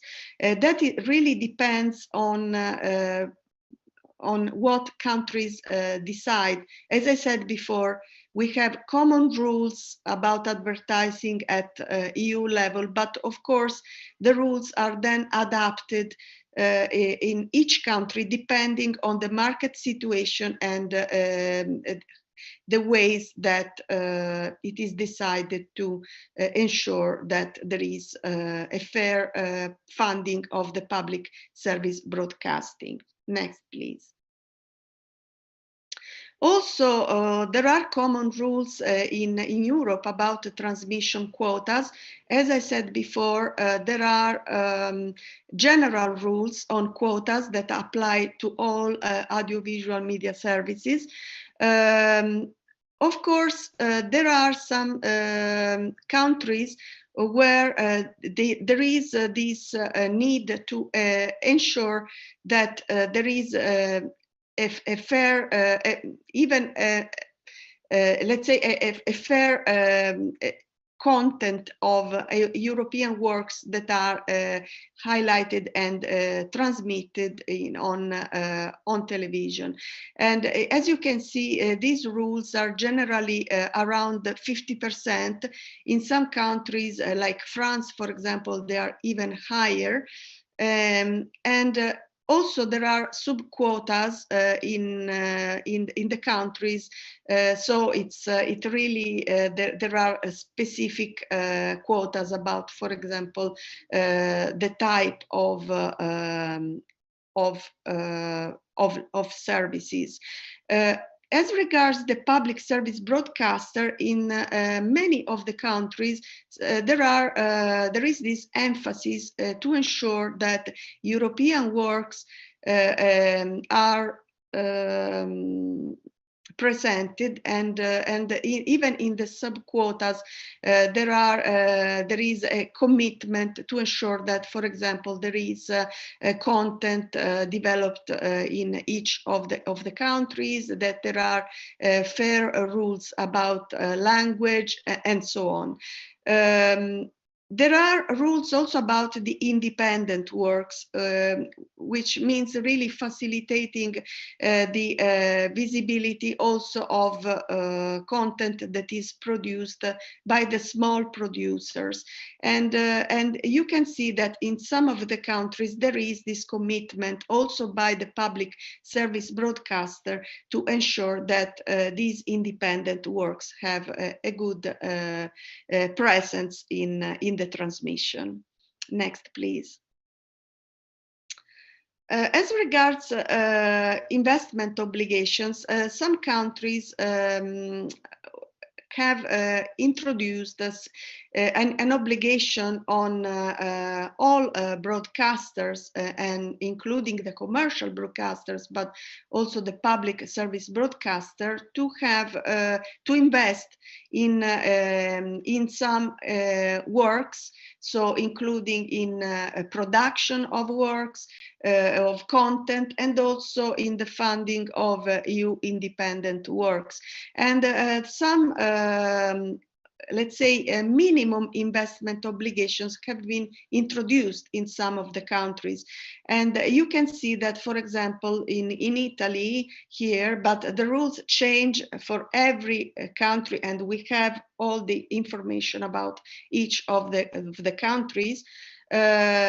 We have, let's say, the public service broadcaster that has a very important engagement in reinvesting some of their annual revenues in some acquisition, pre-investment, or production of EU independent works.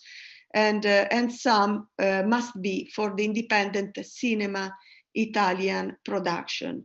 So that is very important to ensure that diversity is supported, and also to ensure that there are voices also from diverse and cultural expression in Italy and also in each of the countries. Next, please. So let's say that the public sector broadcaster has, as I said before, a special status. And having a special status, they have some reporting obligation regarding, let's say, first of all, they are regulated, and so, for example, in Italy, the regulator is a conversion regulator. So Agcom, in addition to regulating the telecommunication sector, they also regulate the broadcasting and audiovisual sector, and also the postal. I understand that in South Africa it is a same type of regulatory framework. There is an important role played by the regulator ICASA, like in Italy, and let's say that in some of the countries, let's say they have decided country by country what are the methodologies where the performance of the public service broadcaster can be measured. And there are specific regulations in that respect. At Cullen, we monitor very much in detail about how this is being implemented country by country. What I wanted to highlight is that in countries like France or Italy, for example, there is a very strict measurement methodology defined by the regulator. Next, please. And there are, for example, here I provided the example of France. The public service broadcaster is required by law to report on its performance, and so every year France Télévisions must present to the National Assembly and the Senate about the execution of the agreement between the France Télévisions and the state, and also every year France Telecom must send to the Minister of Communication and to the audiovisual regulator a report detailing how these obligations were complied with. And so there is this methodology. It's measured in terms of audience satisfaction, perception of impartial treatment treatment of information, perception of how the diversity of opinion is expressed, perception of how the diversity of population living in France is expressed. I think it's very important, the example of France, because as you know, France also has some territories for example, in the Caribbean regions, and there are some special rules, and it is very important that all audiences are respected and the diversity of each audience is complied with. I understand that South Africa has many different languages, and the audience have very important requirements, and so I can perfectly understand the challenge that the public sector broadcaster has in terms of reaching all these audiences, and also to make sure that the cultural diversity is complied with. So I would like to thank you again for inviting Callen International to take part in this very important discussion taking place in South Africa. And of course, we know not everything about South Africa, but it was extremely interesting for us to learn from you, including from the presentation before. Thank you very much. Thank you very much for that presentation. A lot of interesting insights that we got on the EU regulatory system. I think there's some commonalities, and there's also some areas that we could definitely look into as South Africa. Thank you for that. Now I'm going to open the floor for engagement with your presentation, and also for comments, general comments that the people who are in the call can make. Now, I understand we have representatives from specific organizations that have been listed in the program, but what I'll do, maybe firstly, I'll just open up for clarity seeking while the reps from the various organizations prepare themselves to make specific inputs. Are there any questions from the floor on the presentation that we have just received? I don't see anything. I see Rehad Desai's hand is up. I don't see any other hand that is here. Are there any members of the committee that would like to ask a question? No? Okay. Rehad, you can ask a question if you're asking a question to the presentation. Go ahead. I'm asking a question to Ilana. Thank you ever so much. It was very useful.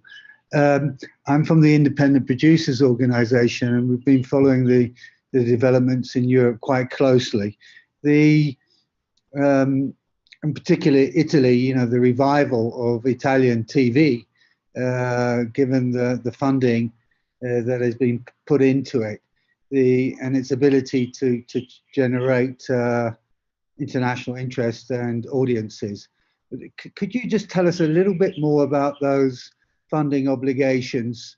You know, what does it mean in real terms? Have you got some hard figures for us of how much some of these European broadcasters actually invest in local production? Because I think it would possibly shed some light on this whole commercial and public divide that it seems to be only, certainly it doesn't exist in the PBS system in any real terms elsewhere, but it does in our system. So I wondered if you could speak to that, Ilana.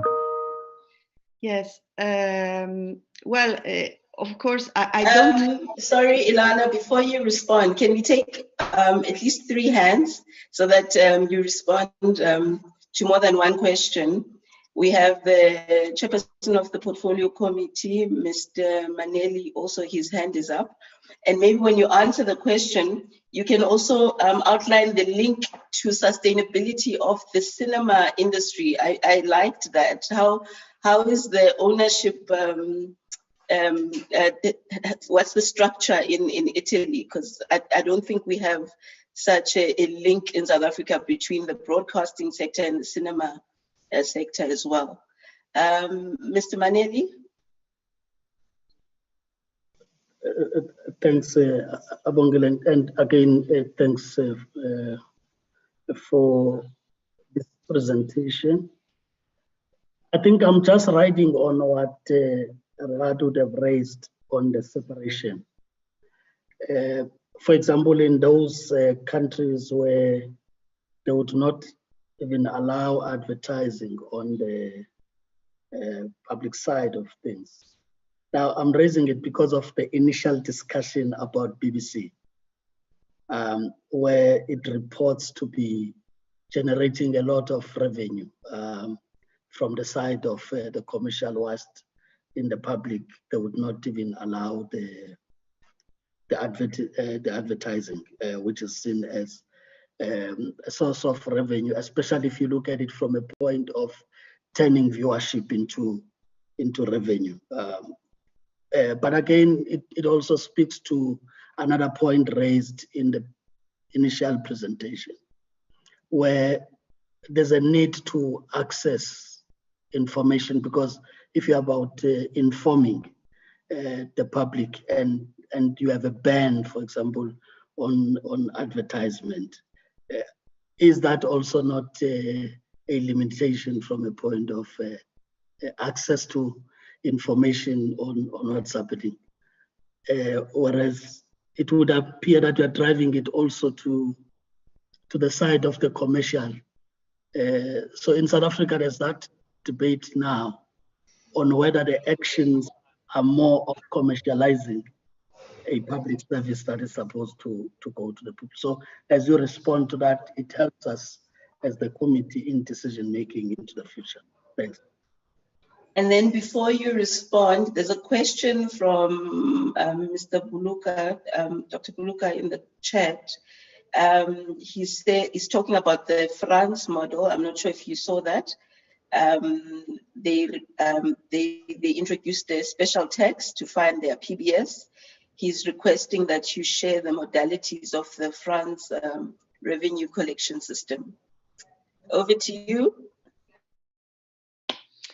Okay, so, first of all, thanks for the questions. As regards the first one, the funding of independent production, this is a very important discussion because, I don't have the data right now, but of course I can provide. Hello? Sorry. Proceed. Yes. I don't have the data ready, but I can send them. There are some obligations, as I said before, some quotas in some of the countries to invest in independent production. And I understand that this was quite recent change, for example, in Italy. I will provide some details to the organizers because I don't have this information readily available now. What I think is very important is what I have observed is that this problem of funding the independent production, for example, exists also in countries like Brazil, and there are some funds that have been developed, including to fund cinema productions for independent works. And so it's something that Cullen is monitoring. There are some special funds that have been developed not only in Europe but also in other parts of the world. And we recently also developed a special research about it. So maybe I could come back to you with more information, and probably involving also some of my colleagues who were involved directly in this research. As regard the advertising rules and the sustainability, as I said before, it is a decision that was taken in some of the countries to completely ban advertising from public service broadcaster, while in other countries they have maintained the different forms of advertising. I give you the example of Italy because it's the one that I know best also as a viewer. In Italy, for example, despite having introduced this review of the license fee collection system, they have maintained the advertising, and they have, however, changed a little bit the timing and the form for this advertising. For example, I understand that the programs for children now do not include advertising anymore in the public service channel. Also, it's important to say that they have adopted different forms of advertising. For example, there are some very popular programs in Italy that are in the prime time and with a specific type of viewers, especially elderly people or people, you know, who stay at home most of the time. There are these special programs where they have, for example, ensured that there are some sponsors. Like, for example, there is a very popular quiz before the news in Italy in the evening hours, and in this quiz show there is a sponsor, a water company that sponsors the program, and so they display the product, and there is this product placement, and it's something that it's in the channel of the public service broadcaster. I think that it's important in each of the countries to ensure that there is this fair balance between the funding mechanism and the funding commitment also of the public service broadcasting in funding content and in ensuring that they also participate in specific content that are then sold abroad. Some programs, like for example Commissario Montalbano, is very popular and it's been sold all over the world. Even when I went to Korea recently, they were congratulating, and they are very.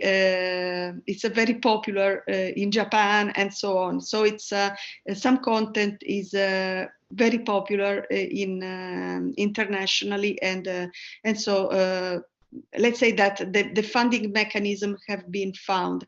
Of course, there are some important efforts regarding the funding of other voices and independent works, and there are the funds that exist in Europe, but also all over the world. So it's very important that there are good mechanisms also to control how the funding of these works takes place in practice. There was another question about France. I can't remember exactly what the question is about, sorry. The question was largely on the collection model that they use in France, which included a special tax system, thereby replacing the traditional TV license fee. So the question was asking that you share how they do that, the modality that they've adopted to collect the funds. Okay. For that I will come back to you, because my colleague who follows France for sure has all the details about the collection. I remember when they eliminated advertising from France television, at some point they even introduced a special tax from the mobile service that then was considered illegal, and they had to remove it. So there have been some attempts to cross-subsidize this elimination of advertising from the public channels, but now I'm sure that there are mechanisms on the collection of these license fee from the viewers, but I don't have the detail right now. So I will provide all the information. There is a comment in the chat. I'm not sure the name. It says both worlds. There's a comment in the chat that's actually providing some clarity and insights.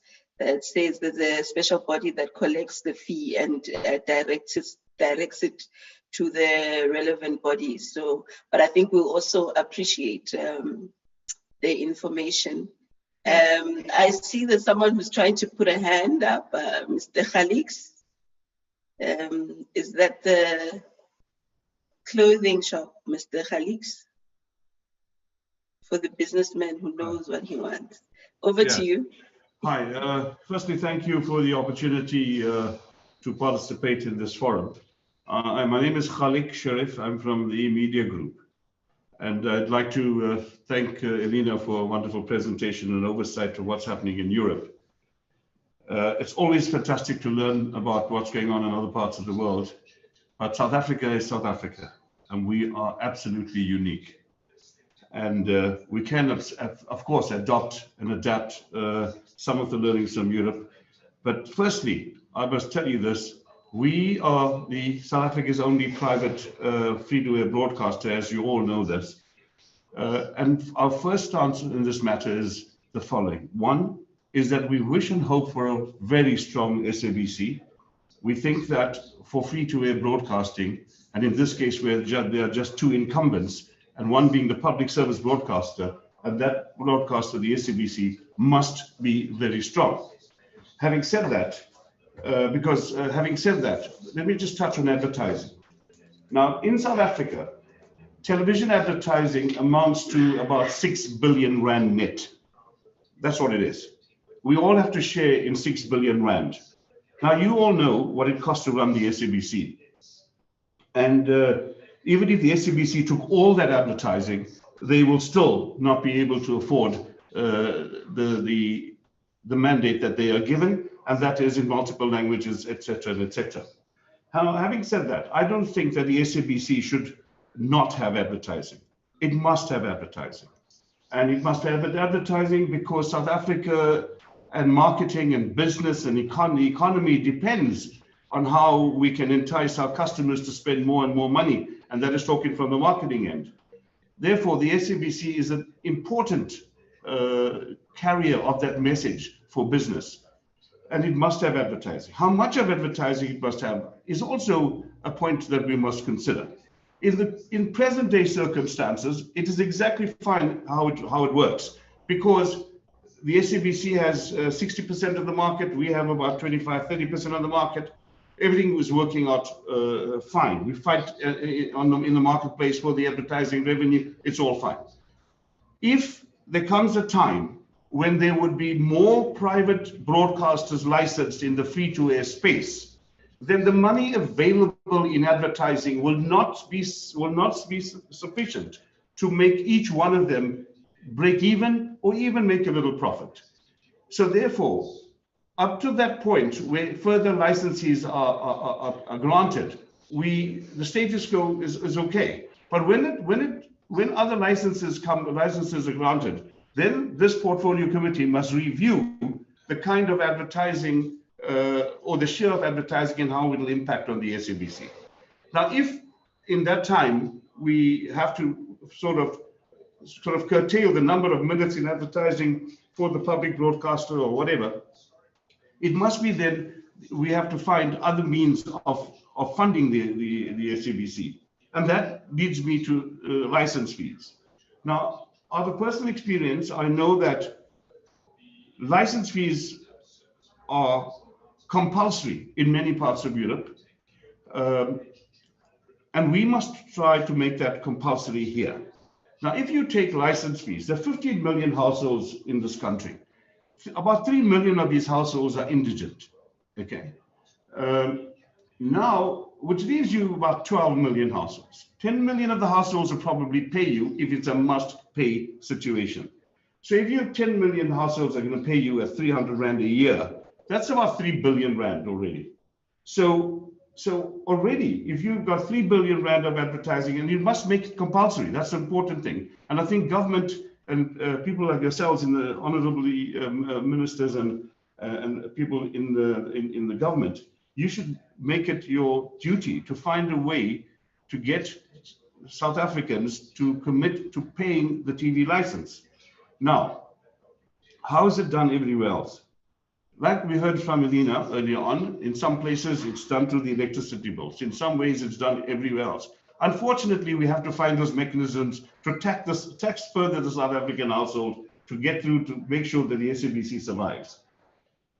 And I must add this last comment. I wish we were in the better circumstances where we didn't waste or lose so much of money in the last couple of years that the state would probably afford to fund the SABC almost 60, 70, 80, or 100% of the way, because I think it costs in the region of about 8 to 9 billion Rand a year to run the SABC. Having said that, I support from the media group side, we support the fact that, one, the SABC needs to be supported and must be strong. Two, that we can't go like the examples of other European countries where, like the UK, for example, where there's no advertising on the public broadcaster. In the South African context, that's not feasible. Absolutely not. We need all the platforms we can get to get our economic message across. Thank you. For that, and thank you for bringing out the unique circumstance. I think the collection of revenue has been a big thing, because if SABC was able to collect all the revenue through license fees, maybe we wouldn't be having this discussion now in terms of the sustainability. And maybe there's something that we need to have a discussion about what were the shortfalls with that model of collection. Was it fair, or is it correct for it to be left to the SABC on its own to collect?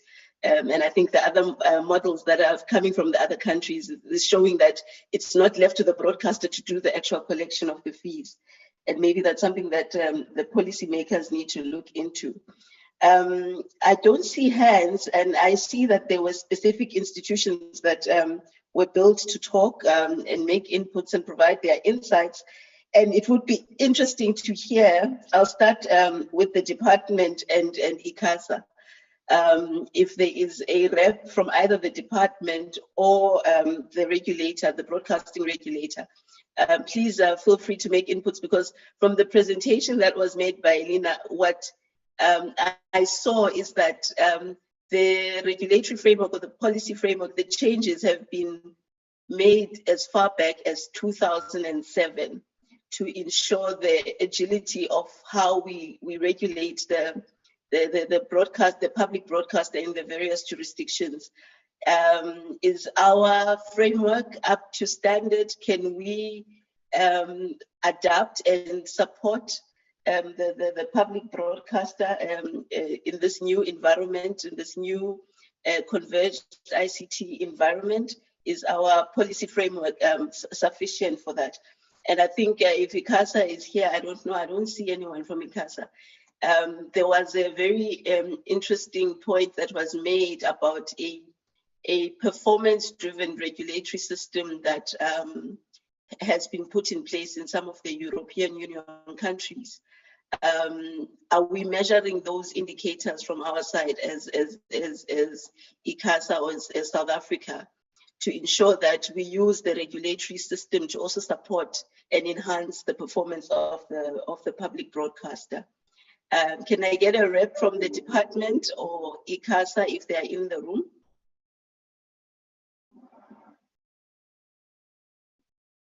No?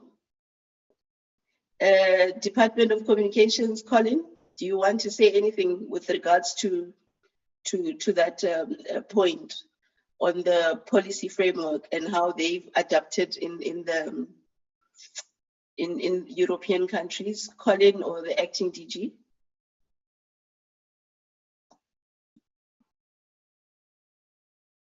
No? Chair, I don't know, your participants seem to be quite shy this afternoon, or maybe they are tired because they've been sitting in this meeting the whole day.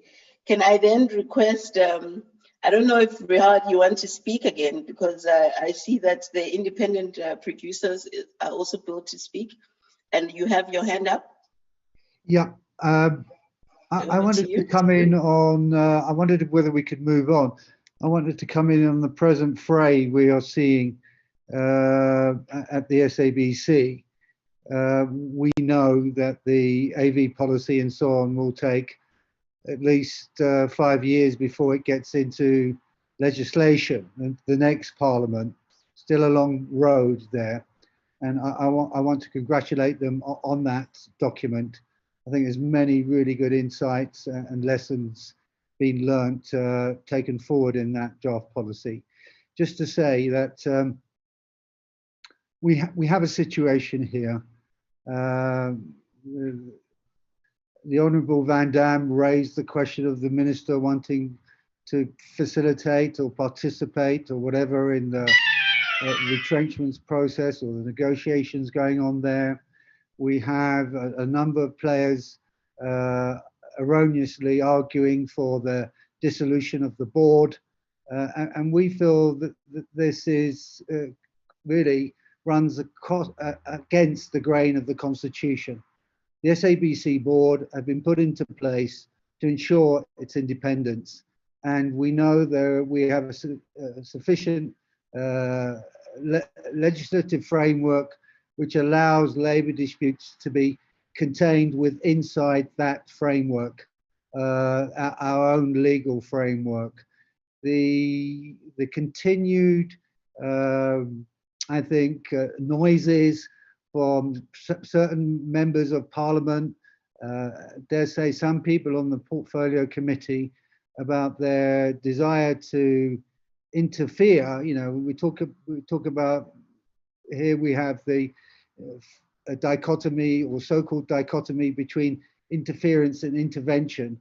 The court has ruled on this, that these are two sides of the same coin.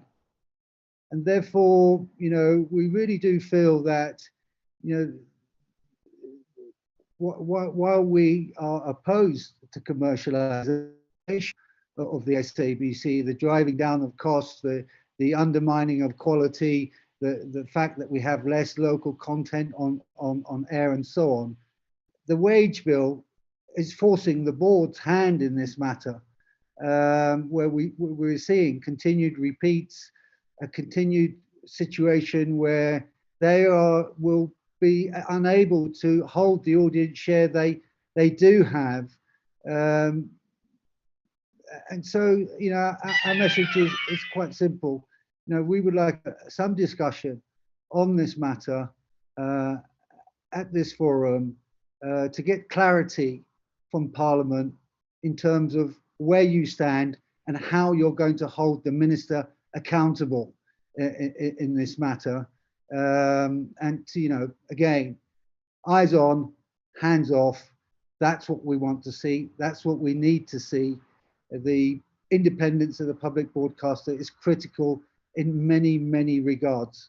And it's just not about its labour policy. Thank you. Thank you, Rihad.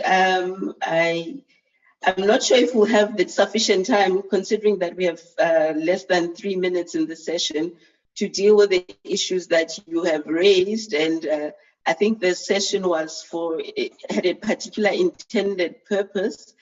That was to look at the future rather than the current issues, not to belittle or say that they are not important, But I think the committee will note that and provide a platform for that engagement with your institution.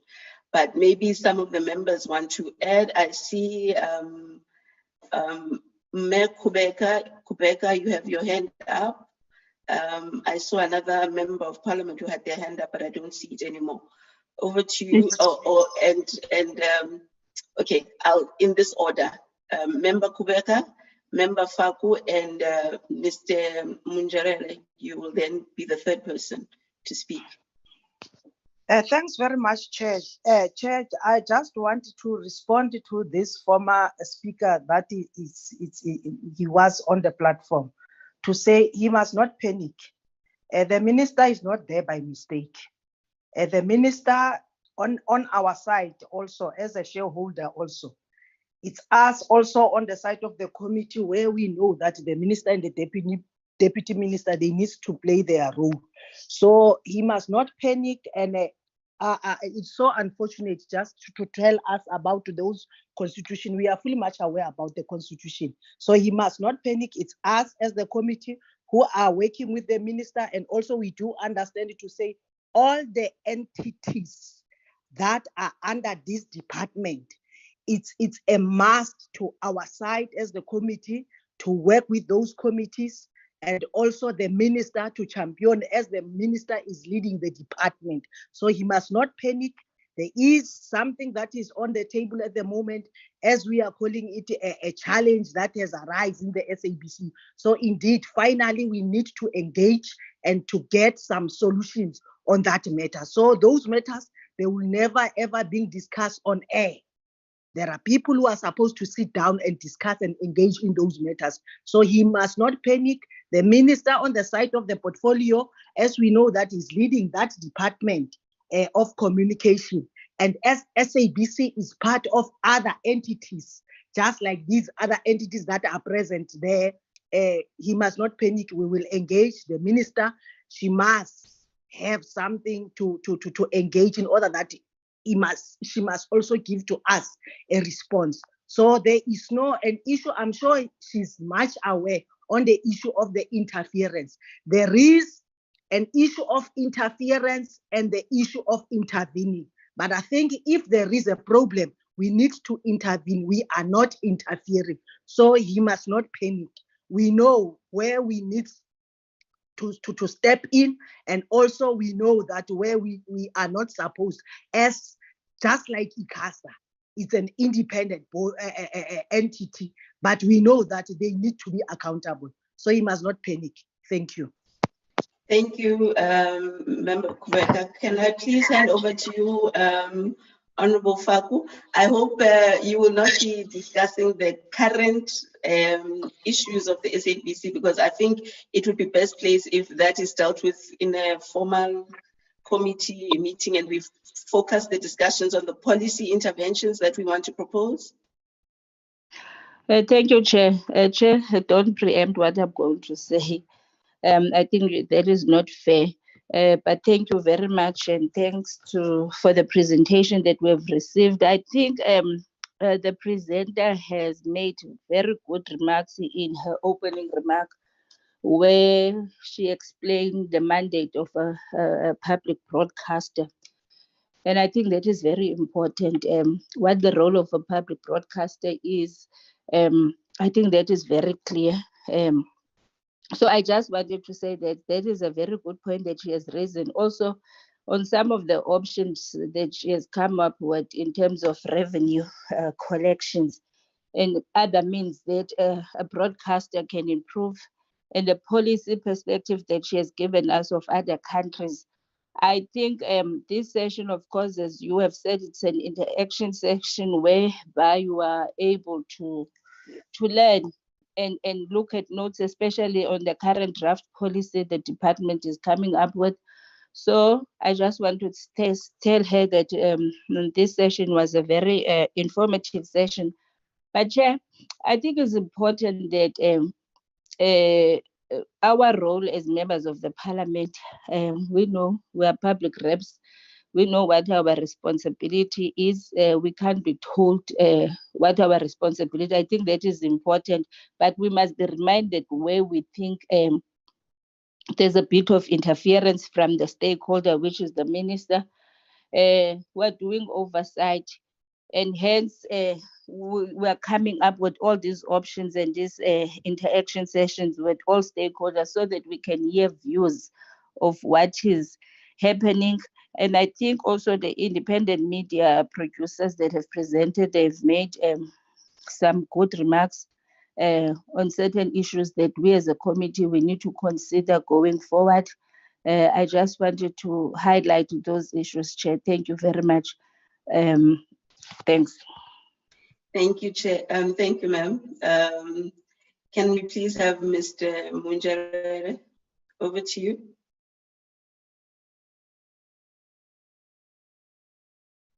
Unmute. Yeah, I'm saying thank you, Chair, and thanks for the opportunity to participate in these roundtable discussions. I think I've got only 2 points.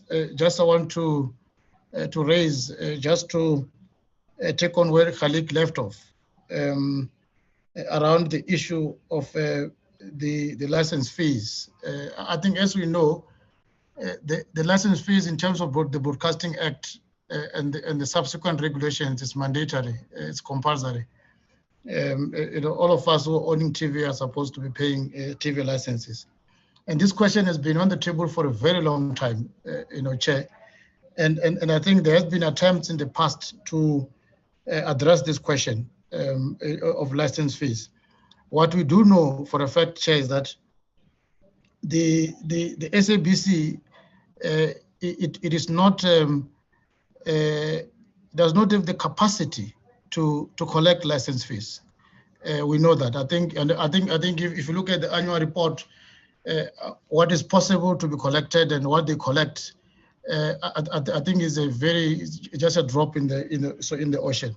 And perhaps I think we need to, as Parliament, you need to focus more on this question to find what is the best possible institutional mechanisms you need to have so that we can have optimal way of collecting licenses. I mean, those licenses can go a long way in assisting the SABC to be able to discharge its public mandate, as it were.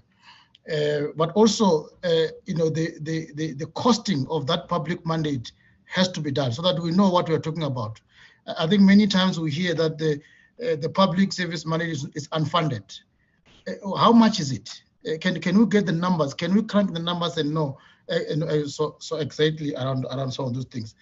So in that way, I think the last issue for me it's around the future. Really, it putting a challenge on all in the entire broadcasting sector, as it were, with the advent. I think Mashile spoke about technology, the plethora of what you call the OTTs and online and other stuff. I mean, they're eating from advertising and a lot, and partnerships and working together from the broadcasting industry in South Africa, will be something that I think we need to be looked at very, very closely, so that we can be able to work together as an industry, because it's in the interest of the industry that the SABC, a stronger SABC means a stronger broadcasting industry in South Africa. We cannot allow the SABC not to be strong. A stronger SABC, it means that we are able to reach the people who are in the most rural parts of the country, as it were, or that they don't necessarily have to pay the money for them to be able to access the services. A stronger SABC is what we need. It's good for the country, as it were. And I think partnerships will be something that defines the future in how we work together as a country. But thank you very much, Chairperson. Thank you. And a stronger SABC means a stronger creative industry as well, which is something that is very important. Member Majosi, you also have your hand up. And then I note you, Dudu Yezang from SOS, you'll come after her. Yes, thank you, Chair. Maybe firstly, let us appreciate the presentation that we received. It was very informative. I would agree with my colleagues. And also to say that maybe we need to have a more broader discussion in terms of the options that we can have, that maybe the public broadcaster, how then it can collect its revenues of the TV licenses, because we can't say that they are failing, but maybe there are other options that we can look at in terms of collecting the revenue. Because when you look at how much they are collecting, it doesn't amount to the people of South Africa who have TVs and also who are paying their DSTVs. If people are able to pay their DSTV, then they should be able to also pay the TV license. And maybe also it should be made important as maybe a public mandate that we will take and say that each and every person must be able to pay their TV license. But how do we collect that? Maybe can we have in our next session, I'm not sure if we are going to have one, maybe let's have a broader discussion on that, on other options that we can use to make sure that SABC is able to function and it's able to sustain itself with the revenues that they receive. And furthermore, maybe to discuss also on the issues that SABC is a public broadcaster with a mandate of public broadcasting, but at the end, I think also we must have a discussion of, then it's an SOE, but it receives only 3% of its funding from the government.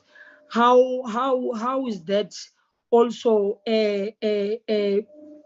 justifiable that an SOE will only receive their 3% of their budget with government? Because if it's a government entity, then it should be at least be able to receive at least, even if it's 20 or 35% of its funding. And also maybe not to go back to the other speaker, but I think he raised very serious issues. Whether they are current or not, we are not going to discuss that. But moving forward with the 4IR, we must then look at how then do we transform the SABC to being digital, to be able to play in that space. And while we are doing that, then we must not lose the focus of the mandate. I think the previous speaker said it, that we must then build a stronger SABC, and a stronger SABC is an SABC that will be able to sustain itself, because it cannot come back always and maybe ask for money over and over again. But understanding that, then we must not be delusional and say there are no problems and as if there are solutions. Within the current situation, how then do we move forward to being to being futuristic if we can't even solve what is happening now within the SABC, and making sure that it retains its mandate being a public broadcaster, but not also having interference of maybe now the issues of employees and stuff. So then maybe if we can have those discussions furthermore to say how can they collect their revenue with the 4IR moving to digital, and also discussing the mandate of government of justifying that SABC is an SOE but only receiving 3% of its funding from the government. Is just not justifiable. But maybe those discussions, those are the discussions we need to have in our next session. Thank you, Chair. Thanks. Thank you so much. Thank you. Julieta Makuse from SOS. Thank you, Chairperson, and thank you for the opportunity to be here. I think I'm just going to make inputs on three points. And at the risk of sounding like a broken record, I think it's important that, while we acknowledge that the members of this esteemed committee are saying that there's no interference and intervention and all of that, I think the point here is that we all agree we want a public broadcaster that is independent from, political and commercial interference. And I think it's also, worth mentioning and reminding everybody that we have the democratic systems and structures that are set up to deal with such issues. So let's let the stakeholders of the Section 198 process to take the issues to the courts and to all other existing avenues wherever they are, because of the impasse that we're in. So I think we appreciate that, there's an oversight role to be played, but we also need to be clear that there's a clear court ruling on what is allowed and what is not allowed. So that's the first point that I wanted to iterate. The second one, Chair, is in relation to the funding model, and I appreciate the presentation by the colleague from Italy. It's great to see how different public broadcasters have, adapted to their own context and their own circumstances in terms of funding their public broadcasters. I think for us in South Africa, and some speakers have already said this, it's critical that we start looking at the fact that there is no public funding for the public broadcaster. We need to look at what it is that we need to do to make parliamentary appropriations available for the public broadcaster, because we're sitting in this situation because we have an 80% reliance on advertising. By the way, an advertising model that we know is broken. In the next 10 to 15 years, it's going to be worse than what we are dealing with right now. So this is not a new idea. And as you were saying yourself, Chair, the Europeans were already discussing and formulating these policies 10 years ago, right? And the key difference between what they've done and what we've done is we've discussed, but we haven't implemented. The opportunity and the time is now. Let's find a way to ring fence support for the public mandate. And by that, we're specifically speaking to programming that is related to education, to news, to health, and programming that meets the developmental needs of our population. That's what those parliamentary appropriations would be for, lest it be said that we are trying to, create another opportunity for interference. So while the white paper process is happening, let's start a process around the funding model and reviewing that in earnest and really getting into the nuts and bolts of what that would look like. For us, we're advocating a mixed funding model. Parliamentary appropriations would be part of it. Advertising would be part of it. License fee collections would be part of it. There's an opportunity now to do this, and we could do it right. So that's the one. And I think the second issue here is in relation to the future and envisioning what that looks like. A big part of that future is already happening right now. It's a reality in many other countries and in other economies. We're talking about the 4IR. The reality is our people are stuck in between the second and the third revolution. There's no electrification. We're talking about making digital platforms and leveraging digital opportunities. We won't have a digital economy if we don't have the infrastructure for ICT and broadband access for everybody. Our people are going to miss out. And we're going to confine them to a digital slavery and a digital apartheid and a digital exclusion if we don't move on things like spectrum. Let's release it. The spectrum dividend needs to go back into the sector. It needs to go back into funding the local creative economies. We can't expect the stakeholders in this sector to think they can leverage or they can have negotiations with the Netflixes of the world if we haven't enabled them to do so. So the SABC and other players in the sector need us to move on things like DTT. It can't just be DTT. It has to be DTT, DTH, and satellite. Let's migrate. That's a low-hanging fruit. We can't keep changing the deadline. It's 12 months, it's 24 months. It's been in the works. We've been discussing it for years. So let's move on some of these things so that we create an economy and an environment that enables people to benefit from these opportunities. You can't talk about pipe dream 4IR benefits that are hanging in the future, and yet we're not creating the infrastructural mechanisms to enable people to participate in that information economy.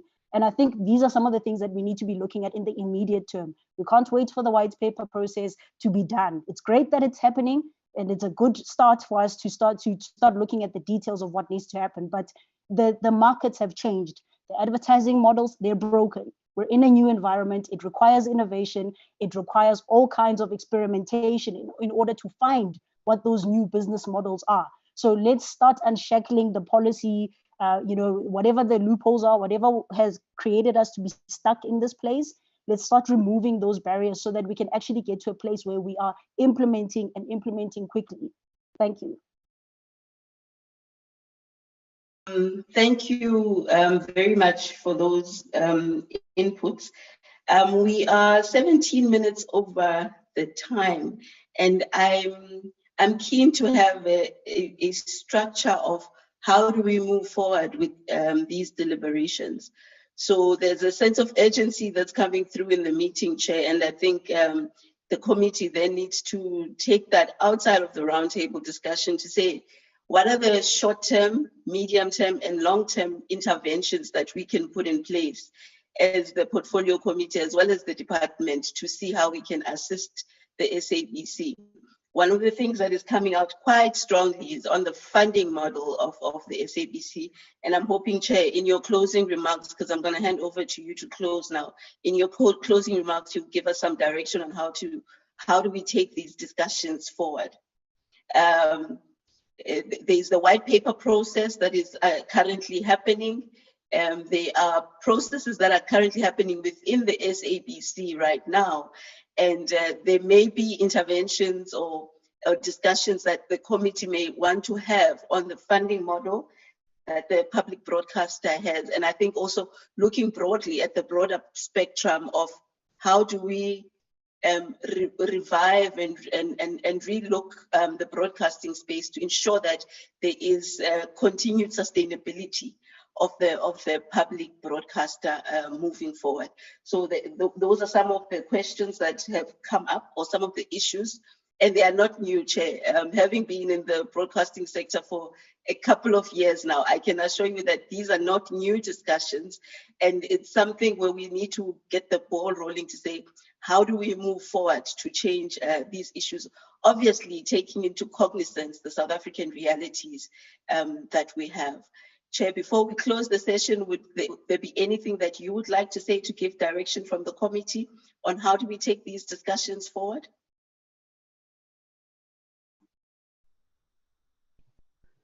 Thank you, Abungela. I hope I'm audible and that you could still hear me.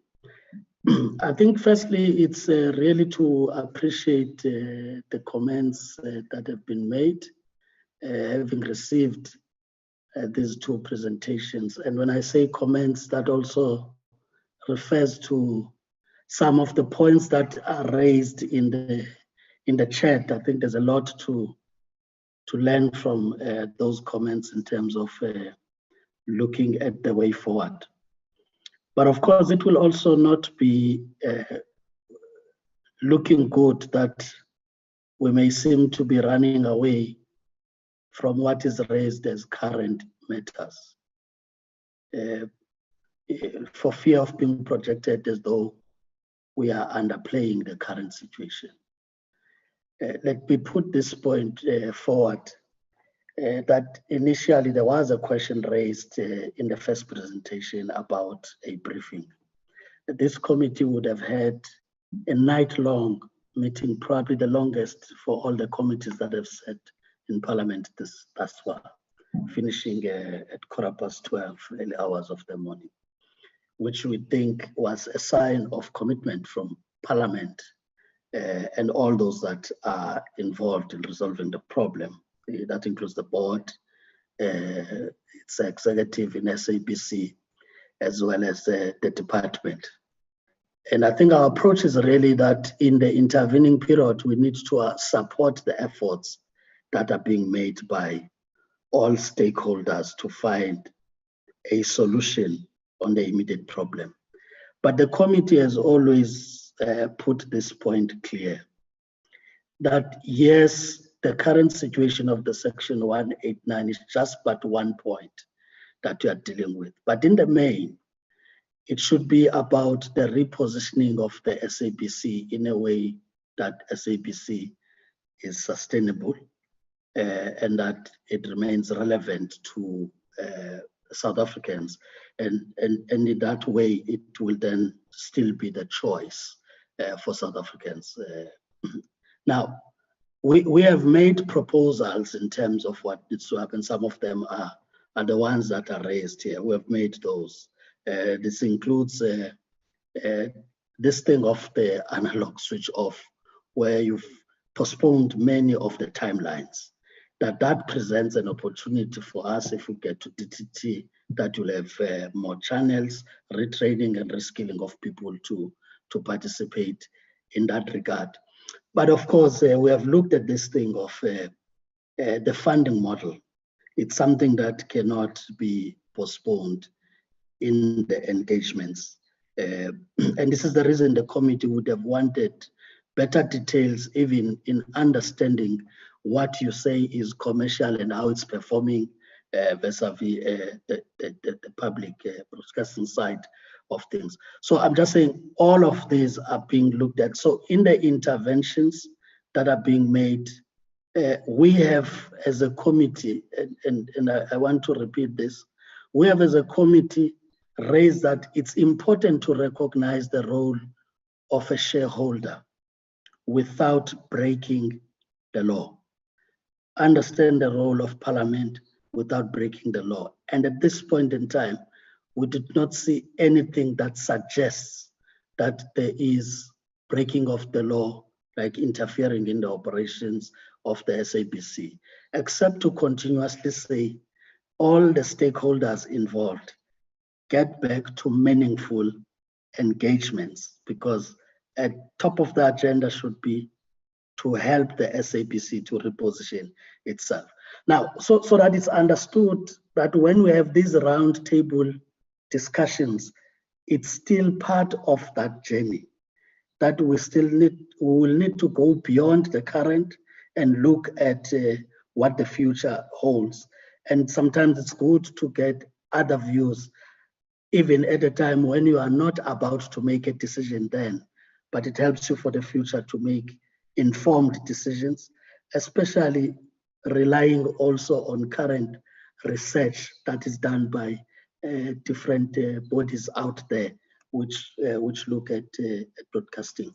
Now, in that score, what I mean, facilitator, is that it shouldn't go like the facilitation done today has been hijacked to discuss a Section 189. No, but it is because you cannot avoid current matters that emerge, and we appreciate that, but we shouldn't lose focus that in the main, it's about seeing those gaps, and if the gaps are also about the funding model and how Parliament needs to play a role, we said that's an area to look at. But if they are legislative and policy in nature, it doesn't help for us to make noise in that regard and not correct that inhibits the broadcaster to be able to perform its duties. And I think all of us, we are committed in that.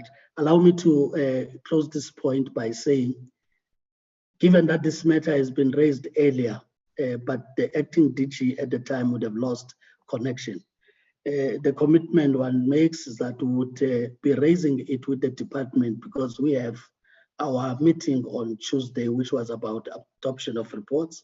We'll be asking the minister or deputy minister to brief us on the progress made since the night-long portfolio committee meeting that was dealing with this matter. So my point would really be that let's give it the benefit of doubt that the engagements that are happening are meaningful, more than all the other things of whether there's interference now or not. And of course, we would not allow that to happen, given that the country's got laws that regulate that. But our commitment from all stakeholders must be about resolving the problem permanently going forward in a way that helps. So I just thought I should raise this point, otherwise it will look like we're running away from it, when in fact, truly, our eyes are on the ball in the true sense. So I just thought I should say that, thanks. But for further discussions, because it would appear there's still that interest, I think it's something that should go on, even outside of a roundtable discussion, bilaterals that may need to happen. Suggestions are really welcomed in a way that helps the country. Thank you. Thank you, Chair. And I think I will take the advantage of being facilitating this session to also smuggle my view that once the SABC is stable, we really need to then look at issues of child protection on broadcasting platforms, and also look at issues like children's programming, especially on the SABC, because we need to acknowledge that children, most South African children, their first access or point of contact when it comes to content, it's on the public broadcaster. So investment in that regard, it needs to be made, but I understand that it all depends on the sustainability and the availability of funds and resources, because it can be quite expensive to put together productions for children. Chair, there was a request on the chat, but I think the person has withdrawn, Philip, from the SABC. I hope you do not feel dejected. I think we've gone over by 28 minutes, but if you really feel strongly that you want to raise your comment, you can put it on the chat, or you can, you can put it on the chat. I think the chair has indicated that we will have room for further engagement and see how we can take some of the discussions forward. And I think we would be amiss, Chair, if we do not thank the presenter. I think it was a very insightful presentation, and I hope it will be shared with everyone who was participating here, and any subsequent research that you will be sharing with the committee, you will share with all of us. You got to see how robust the South African broadcasting sector can be. In the last week, we had a portfolio committee meeting that lasted up until 1 a.m. dealing with the challenges of the broadcaster. So I think it has built on into this session precisely because it's an important platform for South Africans. So thank you very much to you, Ella, for the presentation. It was much appreciated. If there are no further inputs or comments, Chair, can I then take the liberty and as a facilitator to close the session? Can close the session, facilitator. Thank you. Thank you very much. Thank you to everyone for participating. Thank you for your comments. Thank you for your insights. I think they will help the committee as well as they deliberate. They will also help the process of the Department of Communication to look at what are the options that can be considered in the audiovisual white paper as we move forward. And with those few words, thank you, everyone. Have a great afternoon. Goodbye. Thank you. Thank you. Goodbye. Thank you.